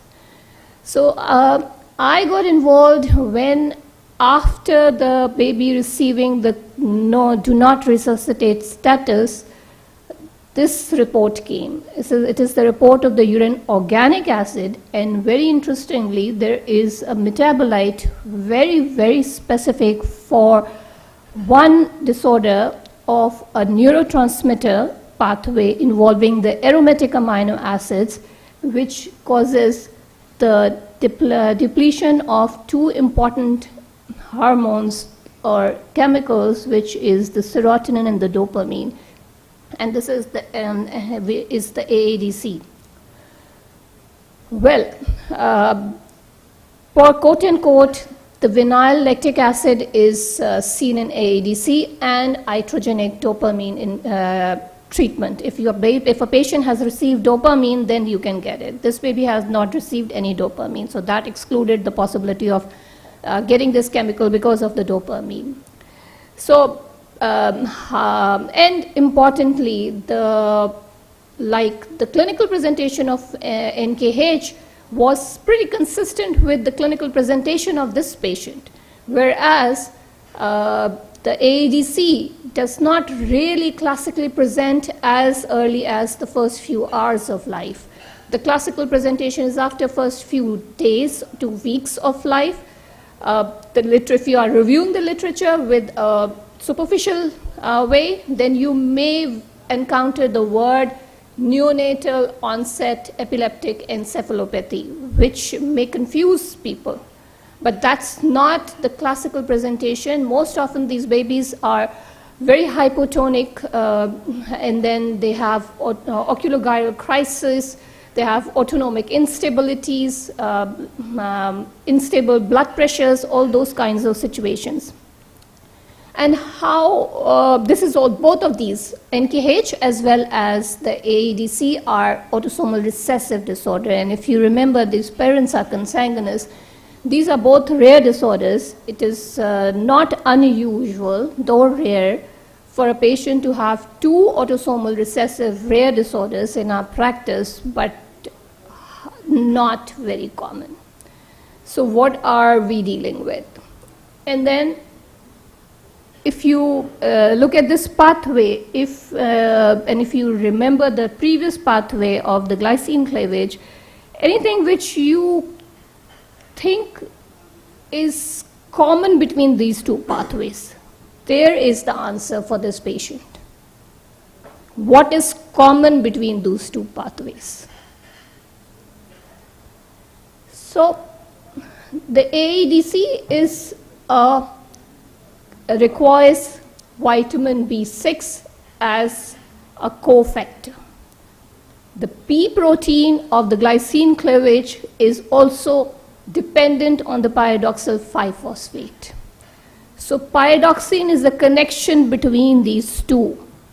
And there is a whole list of pyridoxine-dependent epilepsy, which is the neonatal onset epilepsy, fitting in with the clinical presentation of the patient rather than the AADC. However, this is not a simple disease. There are 5 different genes. Each of them has a different treatment option. So, जो हम बात कर रहे थे कि हमें करना क्या है, what is the aim, what do we want to do? This baby was born in March 2016, and this one was not described at that time. Then I move back to you. These different, you are all pathologists, so I've put the biomarkers as my first rather than the clinical features. We go the other way around. We go with the clinical features and then the biochemical markers, and my suspicion of not considering AEDC was based on my clinical basis rather than the biochemical basis initially, because I'm a clinician. And if you see that PNPO and PLPB, which was added into the list of the pyridoxine-dependent epilepsy much later than this baby was born, has the biochemical markers which was detected in this patient. Obviously, when I have this, what will I do? This is the time when we did not have access for the NGS panels, and this was 2016, early 2016, and each single gene testing was costing around $800 to $900 because we were outsourcing it. So this is one of the outsourced lab, and I did the PNPO gene sequencing through the Sanger. It came out completely normal. How do I explain the biochemical markers? How do I explain the clinical presentation? And how do I explain the response of this baby, which had once, when I got these biochemical markers and I came to a conclusion, I immediately started pyridoxine. And I still remember, ward mein jab enter hui thi, the resident who was on call, she ran after me and asked Dr. Bushra, what did you do? That baby is feeding on his own. What did you do? And I said, let me first see the patient and then I can explain what happened. Because मुझे क्या पता था कि इतना dramatic और इतना immediate response आपको एक DNR patient में achieve कर सकेंगे आप. So then when I got this, I was quite disappointed. Okay, at the time there were only 50 cases of PNPO reported in literature. And I said, so then wow, what are we dealing? Where are we? The first case series of the PLP-BP was published in December 2019 rather. 2019 was the first December publication on PLP-B, and just few months before that publication came out, we were able to develop a collaboration with the UT Southwest. And then when I had sent this patient's results with all the details, they did the complete analysis, the genomic as well as the metabolomics, and we were able to find a pathogenic homozygous variant causing a frame shift in the PLP-BP. Why is this diagnosis important? This baby was responding to pyridoxine, which till the time I received this result, my clinical diagnosis was PNPO deficiency rather than PLP-B deficiency. And as per the literature, the PNPO deficiency responds only to pyridoxal 5-phosphate and not pyridoxine. Pyridoxal 5-phosphate is not available in the country. There is no pharmacological grade pyridoxal 5-phosphate available anywhere in the world. There is only one UK-based company which is selling pyridoxal 5-phosphate, which is 98% pure. And this was, I managed to find out this with a lot of email exchanges, and the pharmacy of ours was helping us getting pyridoxal 5-phosphate through UK specifically for this patient, and this baby was responding beautifully on that treatment. And then the world changed and the pandemic happened. All the connection through the UK was disconnected. We had no access to pyridoxal 5-phosphate. This patient landed into a major breakthrough seizure episode requiring an ICU care. And at that time, almost in, I had no other option but to give pyridoxine, knowing that the PNPO patient will not respond to pyridoxine, and he needs pyridoxal 5-phosphate. And interestingly, this patient responded to pyridoxine. His seizures became better. He came out of the ventilator and started feeding again. I said, what is happening? This is not behaving like PNPO. So what am I really dealing with? So a few weeks later is that when I got this result and I did the literature review, extensive literature review. I found only 30 cases of PLPB reported, and there was evidence that PLPB patients tend to respond to pyridoxine as opposed to the PNPO deficiency. So what could have been the first case report in this world of the PLPB, because this patient was born in March 2016. The first case of the PLPB came out in December 2016, but for us it took almost 4 years to get to the answer.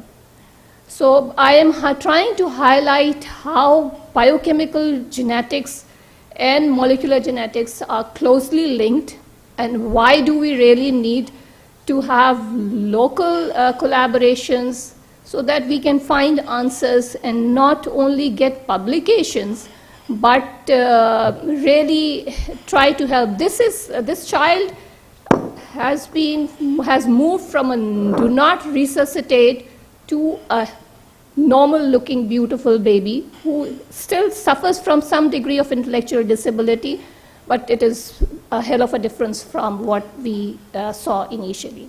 So thank you.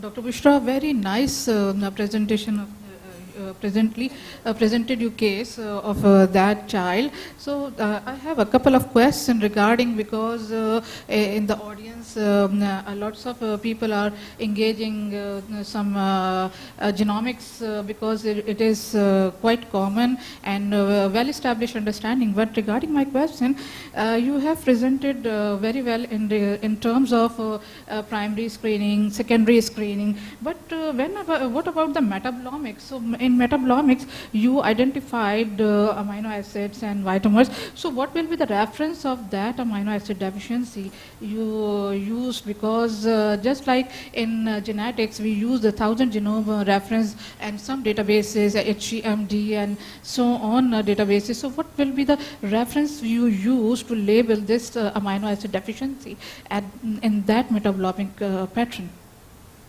First of all, I will apologize. I am quite sensitive about the use of specific correct terminologies. Metabolomics is a little different area. I was referring to the plasma amino acids. I get you are referring to the reference ranges of the plasma amino acids. Yeah. Am I correct? Yeah. So metabolomics to date is clinically not available. It's on research basis. I have the luxury of having a collaborator who is able to do it for us, for our patients. As far as the normal reference ranges for the plasma amino acids are concerned, we really don't struggle with the high cutoffs because for the diseased patients, the high is sky high. as you noticed. Ideally, normal reference ranges, what is the normal one? Say for this a particular newborn age, the plasma glycine was perhaps 34, was the highest, was the normal range, okay? But in this patient, it was 800 plus micromoles per liter. So you are not very concerned, okay, 34 se kitna farak ho jayega. We do struggle with the low cutoffs because the low cutoffs are not really well established, and now a number of metabolic disorders are picked up where not only the elevated amino acids are helping, but the depleted amino acids are also causing the pathology. I hope I have answered your question. Yeah, but again, my concern regarding the amino acids, what reference you used for to see if this is normal or this is abnormal. Like I said, Dr. Sahab, or in this age group, particularly in this age group. ये established है, literature में multiple studies हैं जो laboratories, commercial laboratories जो use करती हैं, जो equipment suppliers होते हैं, उनकी अपनी reference ranges होती हैं. लेकिन ये कि ये well established हैं. So as a physician as well as the people in the lab, we struggle with the low levels. When we get the low levels, because that area is not very well established. And again, my next question regarding the genetics, when you find on the Sanger sequencing, I think it's a better choice for Sanger, because if you don't know about the defect of any gene or lots of ambiguity like amino acids or vitamin, so why didn't you choose the whole exome sequencing? Like I said, Dr. Sahaba, this was March 2016 era. And March 2016 era, the laboratory which was offering the whole exome sequencing was doing it for $4,500 US, which was a much higher cost. The Sanger sequencing was around $800 US, and like I showed you, the biochemical markers were, and the clinical presentation was very well fitting with P and POP. So we had a discussion with Dr. Zishan yesterday, and I think multiple speakers, what is the most cost-effective choice of test? Not all patients would need whole exome sequencing. If you give me the choice of this patient and with this clinic similar situation, I will still not choose the whole exome sequencing. Yeah, because this is my point of view, because I sent in 2015 some patients, because in right now at that time we don't have only I know only Jamilur Rahman Institute which were offering sequencing, whole exome sequencing in that lab, but it's quite costly and not Dr. Sahaba, like I said, even today, if you give me this patient with this clinical picture, I will still not go for whole exome sequencing because I am too sure that I am dealing with PNPO or PLPB. So I will choose a select panel which has only these two genes. I will still not go for the whole exome sequencing. Okay, might be. Because the clinical picture and the biochemical markers are, you may get, see, the biochemical markers, there is no VUS. It is there. You have to find an answer. Why is it there? With the VUSs, you may not be able to solve. So this is the advantage for a biochemical geneticist. And this is where the bridging of biochemical genetics and molecular genetics comes in. This laboratory, the Prevention Genetics, who did the PNPO, they did at that time were not aware of this disorder. They may have been aware later, but they were not aware of this disorder. But this is a commercial lab. I did not have the luxury of having a discussion one-to-one with them, and which I had with my other later collaborator. That is why we were able to solve that case only. So I will appreciate your case, and I can say this is a rare case of when a trained a professional orders a test and you always come up with a discovery. So that is amazing. So that shows Thank you. your strength, that your training is good and you were able to just pick the right spot and you got the success.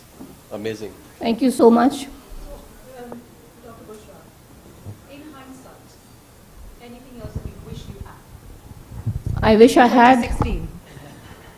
I wish I had colleagues sitting in nearer place with whom I was able to discuss that this has to have an answer which is somewhere hidden in the pyridoxine pathway. These are the genes, these are the chemicals, these are the possibilities. I wish I had someone with whom I could have discussed. Thank you so much. Thank you. That's exactly what I wanted to. Thank you. Thank you so much, Thank Dr. you, Bushra. Dr. Thank you. Thank you, Dr. Bushra, for teaching us. Yes, thank you. Yes, thank you. Okay, so we now got Dr. Salman with his case. Again, very exciting. Looking forward to hearing about it. Right, what a fantastic case and what a fantastic journey. I think that's just phenomenal, Bushra. Thank you once again for doing what you do. So I'm going to talk about test that is less fancy than, exome sequencing or NGS, rather simple MLPA, because that's the standard diagnostic test. How many of you in the audience are offering MLPA for SMA right now? Apart from our AKU lab, is there anyone else right now? So great need, because and that's this. If there was one test you really wanted to do, this would be it, because there's a huge market for it. There are therapies now available, and there's a huge demand. And Dr. Zishan will tell you that. He's getting nervous as you speak, because you're going to eat into his market share, but that's okay. We're all about inclusiveness and getting the prices down, right? Zishan, I've given you some competition. All right. So no disclosures, no conflicts of interest. So SMA is considered a rare disorder in other parts of the world, but in our part of the world we see it very frequently, probably because of consanguinity, although we don't have very good numbers, as Bushra had pointed out. So this is a disease that affects the motor neuron, and when the motor neuron is affected, the muscle will atrophy and will die over time, so it's a progressive disorder. And it's very easily diagnosable by the pediatrician or the pediatric neurologist. Typical pickup is somewhere between 3 to 6 months of age. The parents start noticing that although the child was okay at birth, by 2 months of age, they're not really holding their neck and they're not getting the milestones, and then the progressive nature leads to a diagnosis. The gene involved is actually SMN1, and basically it produces a protein that is essential to the function of the lower motor neuron, and that's why it's called survival motor neuron type 1. SMN2 is sort of what you may call a redundant gene, probably present during evolution, and it's lost its function over time. It has some inherent mutations. I'll show you that. It produces a much smaller amount of protein that is dysfunctional. So it could partially compensate for SMN1 loss, but it really does not do anything much clinically significant on its own. And here's sort of a diagram. I don't know how clear it is from far away, but basically what's happening is that here you've got, okay, there you go. Here you've got your SMN1, the C nucleotide in exon 7 is what's considered the wild type or normal, and that basically leads to normal protein production by the SMN1, and that leads to survival of the motor neurons. SMN2 has an inherent change. Instead of a C, there is a T. The T being here actually causes alternative splicing and leads to a deletion of exon 7 from the mRNA transcript, and so the SMN2 protein is truncated and dysfunctional. The splicing happens in such a way that some exon 7 transcripts do survive and produce protein, but it's probably a very small number, and it really doesn't do much functionally. In the patient with SMA, what you typically have in most cases is a deletion of SMN1. It's a homozygous deletion, so both copies are deleted, so all you've got left is your SMN2. Now with that situation, where 90% of the protein that you're producing is truncated and only 10% is functional, it can, again, make a little bit of a difference, but doesn't really help the patient much in terms of not having the disease. So the copies of SMN2 do not save you from getting the disease, but what they do give you is a milder phenotype. So you can see that, you know, disease severity decreases as the copy number of SMN2 increases. And so you're kind of, when you report your findings on the test, you also report SMN2 findings to give a little bit of prognostic information. And there's no absolute 100% correlation. There are probably other genetic modifiers too, but it's a pretty good correlation.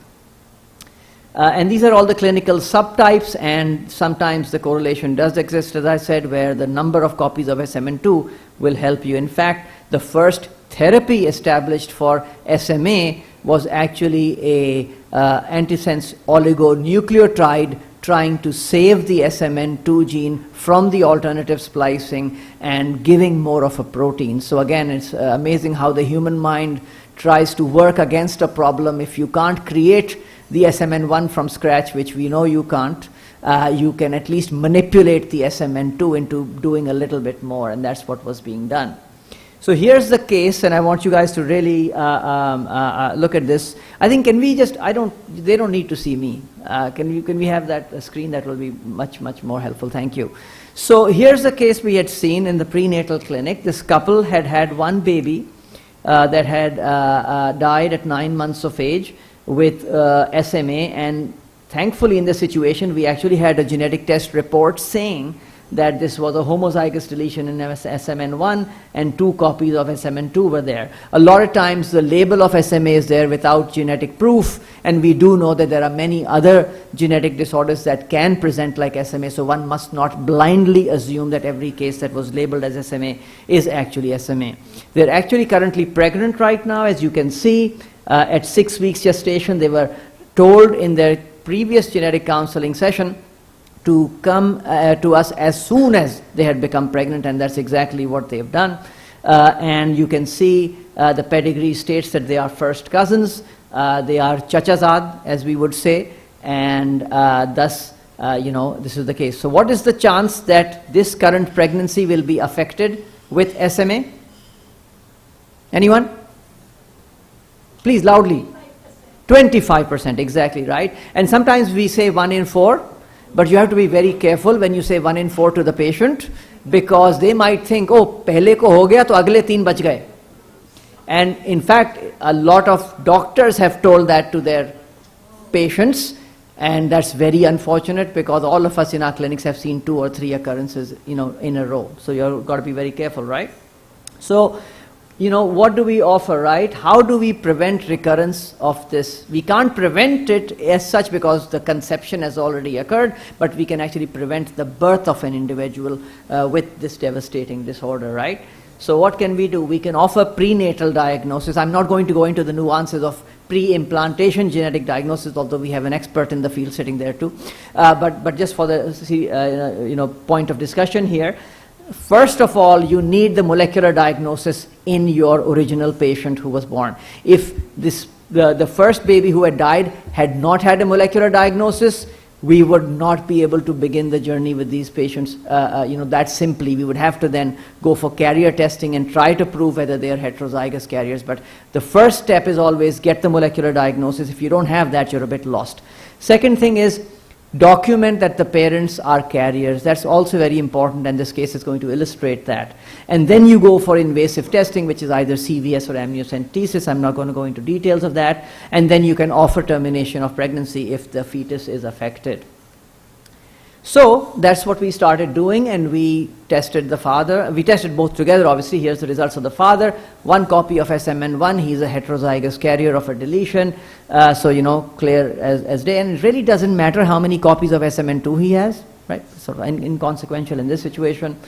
And we test the mother, and lo and behold, she has 2 copies of SMN1, and Dr. Zishan is laughing because he taught me this case, right? So what's happening here, right? You're scratching your head. Now, I'm going to pause here for a second and let me flip the equation. What if the father had had the 2 copies of SMN1 and the mother had had the 1 copy? What would be one possibility? Non-paternity. Maybe the father is not truly the father, and the last thing you want to be is sitting in that clinic having that discussion with that couple saying maybe there's another father involved. I mean, you know, yeah, and we yeah. Yeah. When I am doing this kind of testing, I very cautiously, अल्हम्दुलिल्लाह हमारे culture में और हमारे मज़हब में हम ये नहीं देखते हैं, लेकिन जहाँ हमने ट्रेनिंग्स की हैं वहाँ ये इश्यूज आते हैं, तो आपकी नॉलेज में मैं ला रही हूँ इस तरह से करके. You I think it is important to phrase it with the cultural sensitivities. I always do. Yeah, it's one of the toughest things for a counselor, to do that, to bring that up, because the downstream effects, if it does come out, are horrendous. But anyway, so I deliberately, showed you an example where the father has the 1 copy and the mother has the 2 copy. And the question is really, okay, what's the biological explanation? Because there's no such thing as non-maternity. We know that much, all right? The mom has to be the mom. So, what's the possibility here? Okay, so I'm going to run this through. This is basically the usual situation, right? 2 copies of SMN1, 2 copies of SMN2, and this is a non-carrier. This is called the 2-copy SMN1 situation. And the heterozygous carrier, in most cases, almost 95% of cases will have this situation. You'll have the 1 copy of SMN1 and your 2 copies of SMN2. This is called the 1+0 situation, and your MLPA is very, very good at picking this up, and so it's a good test to do. And here's the situation that the mother was in. This is called the 2+0 situation. All right? So the mother does actually have a heterozygous deletion, but she does have 2 copies, and 2 copies are on the same chromosome. All right? Now your MLPA is not very good at distinguishing this situation. So if you were to do it, that's what happens. It says she has 2 copies. It doesn't say whether the 2 copies occur on the same chromosome. This is the situation, and Dr. Zishan, because I was like saying, oh no, what's going on? What have we done? Have we messed up the samples? Have we, switched this up? So it was very clear, and there's good literature evidence that this does happen, and one must be aware if you're offering this test. And so this is what we were able to conclude, that this is what's happening, and you can actually conclude it indirectly. We didn't actually, so there are actually forms of testing. There is long-range PCR and other things that you can actually do to try to prove that there is. But here, when you know that the one child clearly had a homozygous deletion, it has to be that one allele came from one parent and the other allele came from the other parent, right? So it has to be the case. So you've got your biological proof in some respects over there. But we thought this is what's happening. And the question then is, in this confusing situation, can you still go ahead and offer prenatal testing? What's the answer? Yes or no? Absolutely. Yes, you can, because all you have to look for is the biallelic deletion, which your MLPA is fantastic at detecting. All right? So the summary is that MLPA is very good at picking up your homozygous deletions, which is your go-to test when you're doing it. So yes or no, is the fetus affected? You can actually do it. The MLPA is pretty good at documenting the carrier status, although in a few percentage of cases, as I showed you, this was the exception to the rule, a heterozygous deletion will not be picked up in the 2+0 situation. And in that situation, you can still offer prenatal testing, and that's what we were able to do. So thank you very much for your attention, and thank you to Dr. Zishan for teaching me this.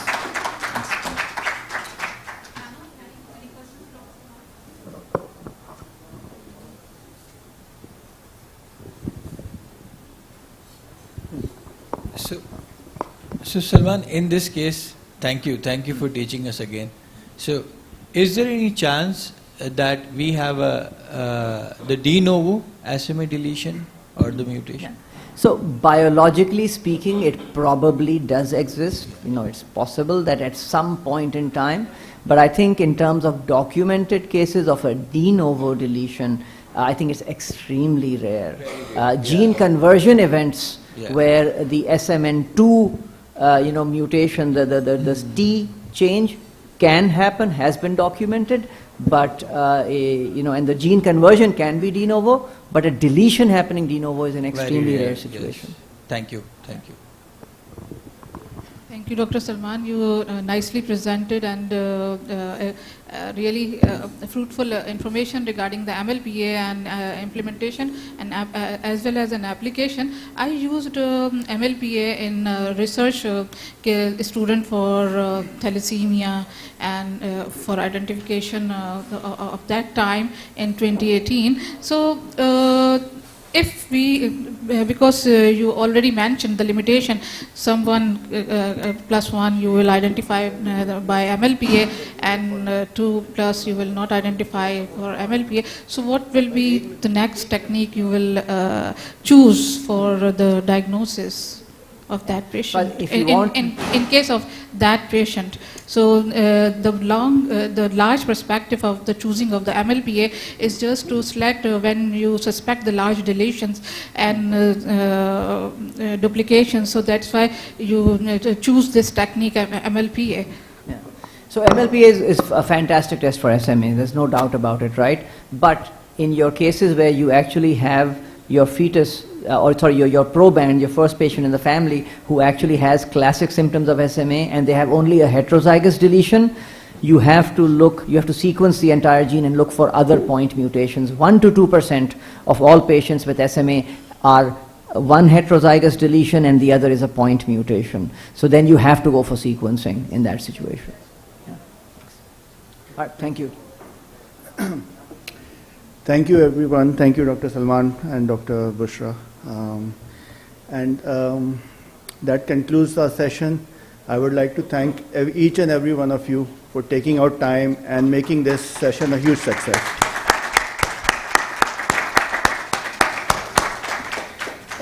We have a few shields and prize distributions. So I would like to request Dr. Natasha Anwar, Chair Scientific Committee, and Dr. Zara Hassan, President AMPP, to please come forward.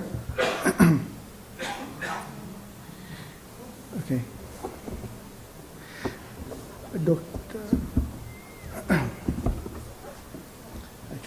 We have some tokens of appreciation. So, okay, all right. Okay. So,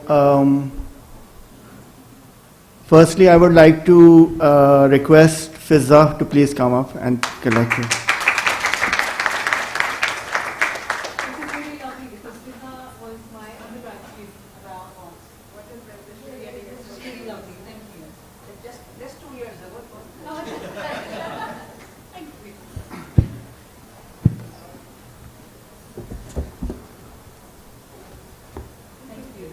Thank you, Fizza. Next, I would like to invite Dr. Bushra to please come forward.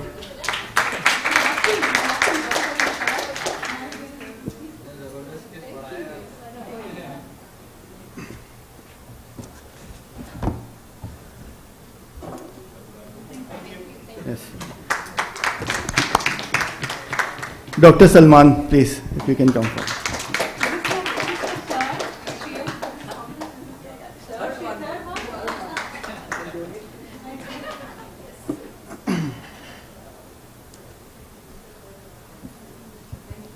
Thank you. Now moving to the poster and oral presentations. So we had some fantastic posters on display. A lot of us were there, and it was a very, very difficult decision, but as selected by the committee. There are 3 prizes. So for the best poster, at 3rd position, I would like to call Samra Nas from AKU.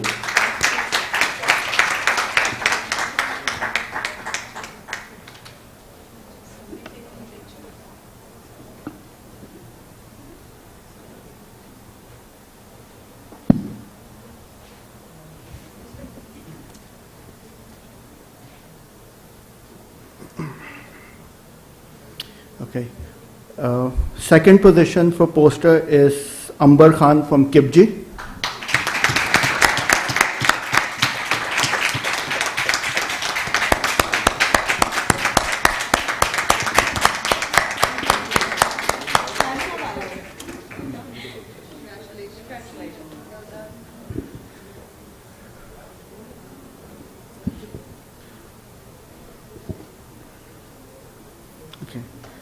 And the first prize for best poster goes to Maria Zaidi from Kibji.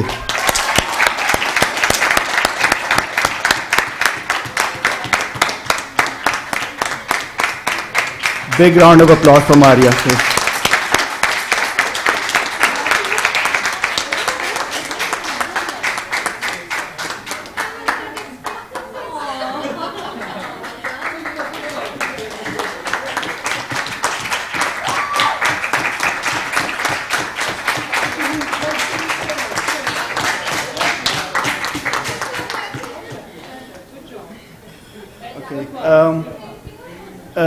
We have one award. We have an award for the best poster, and I'm really happy to, yes, best oral presentation, and the award goes to Dr. Ali Raza Bukhari.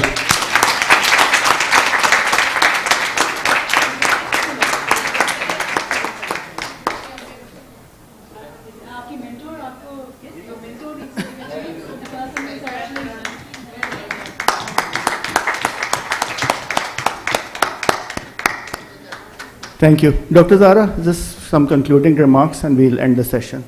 Thank you. Thank you, everyone, for being here. And I want to start by thanking Dr. Natasha Anwar, who's head of the scientific committee and really must be given credit for putting this program together. She and Dr. Asghar have been here way before time, I think 7 o'clock on the day of the workshops, and before 8 o'clock every one of these days. So really remarkable commitment, and they have been just fantastic. We've thanked the sponsors, we have thanked the organizers. We must do it again because this is really this could not be possible without the support of PAP, Dr. Shahid Parvez, GMS, Illumina, who helped sponsor the events, all of you who participated, all of the, and really the AMPP committee that came together to bring in all the participation from the different universities, the different institutes, and brought in all the pathologists. All the interest we've had are phenomenal. So, you know, Dr. Salma Batul, Dr. Saeed Khan, Dr. Israr Nasir, Dr. Arshi, Dr. Natasha, Dr. Asghar, really, I mean, it's just, they're phenomenal. I think the teamwork has been fantastic. And the learning has been great, and I hope that it will continue to grow. The excitement will continue, and we will expand in all the spaces that have been discussed today. We really have seen this travel from laboratory-based testing, expanding from genetics to genomics. We have seen how it impacts clinical diagnosis. I am so thrilled that Dr. Salman and Dr. Bushra Afroz are here. You know, I think, and Fizza talking about the patient and impact and counseling. I mean, really, that is the spectrum. And we hope to stay engaged with all of you. So many discussions have come off, you know, both online and offline from these sessions, and I hope that we can put them in writing. We can share it in that way. All the information that we've discussed here should go into print so that we can share it with people who couldn't be here with us in person in Karachi. So thank you once again.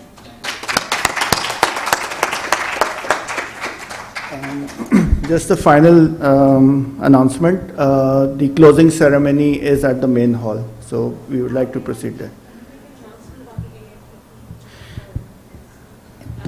Sorry, Asghar, can I just take just 1 minute? I just want to make an announcement. So the Association of Molecular Pathology Pakistan is going to be having its annual general meeting. There is a new president. We are going to be having an official handing over from our current president to the president, and really a vote of thanks, because Zara is not going to say anything about herself, and I think this is a moment where I really want to acknowledge we all need that one person who kind of brings everybody together and shows everyone the way to move forward. And I think that force has been Zara for the last couple of years. And really trying her, at every opportunity, wherever she has had the chance, to try and give AMPP a platform. So Zara, thank you so much for your leadership over these last couple of years. And I know that you intend to stay engaged, and you will be. I don't think they're going to let go of you that easily at all. I think they're going to hold on to you very tightly, because I think there's so much work to be done, and we can only do it together. We cannot work alone in silos anymore. We are going to be left behind. अगर हमारा ख्याल है कि हम अकेले सारा कुछ कर लेंगे, नहीं होगा. We are only going to make a difference if we are all together.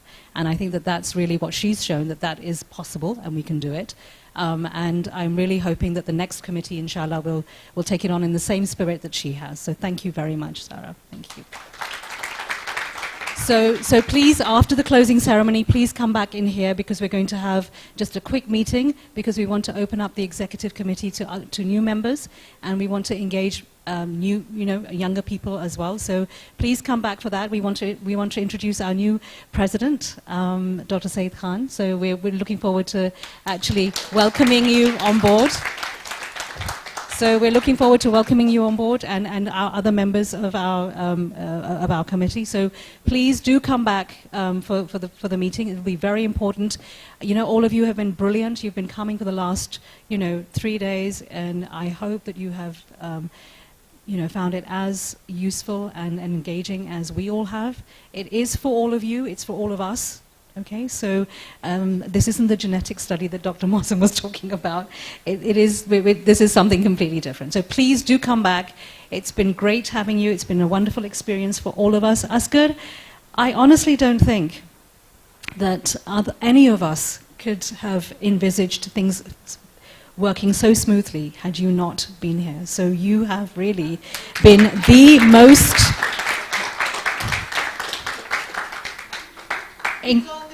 He's on the committee. Automatically. Automatically. So thank you, Asghar. Honestly, you've been absolutely incredible. Thank you very much. And to everybody we reached out to give a talk, our clinical colleagues, in fact, it was Dr. Salman through whom we got our keynote speaker. So, everybody we reached out to, everybody was so encouraging and enthusiastic, and has come here to support us. CBEC, again, they were here this morning in full force. I don't know where Dr. Ahmed has disappeared to. I don't see him anywhere. He's chai. Okay, yeah, he's gone for his chai that he was complaining we didn't give him.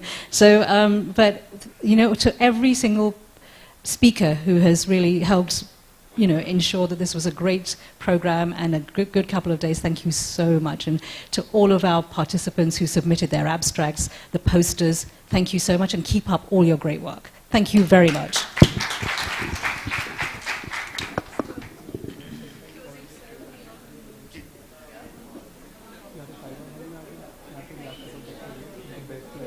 Okay,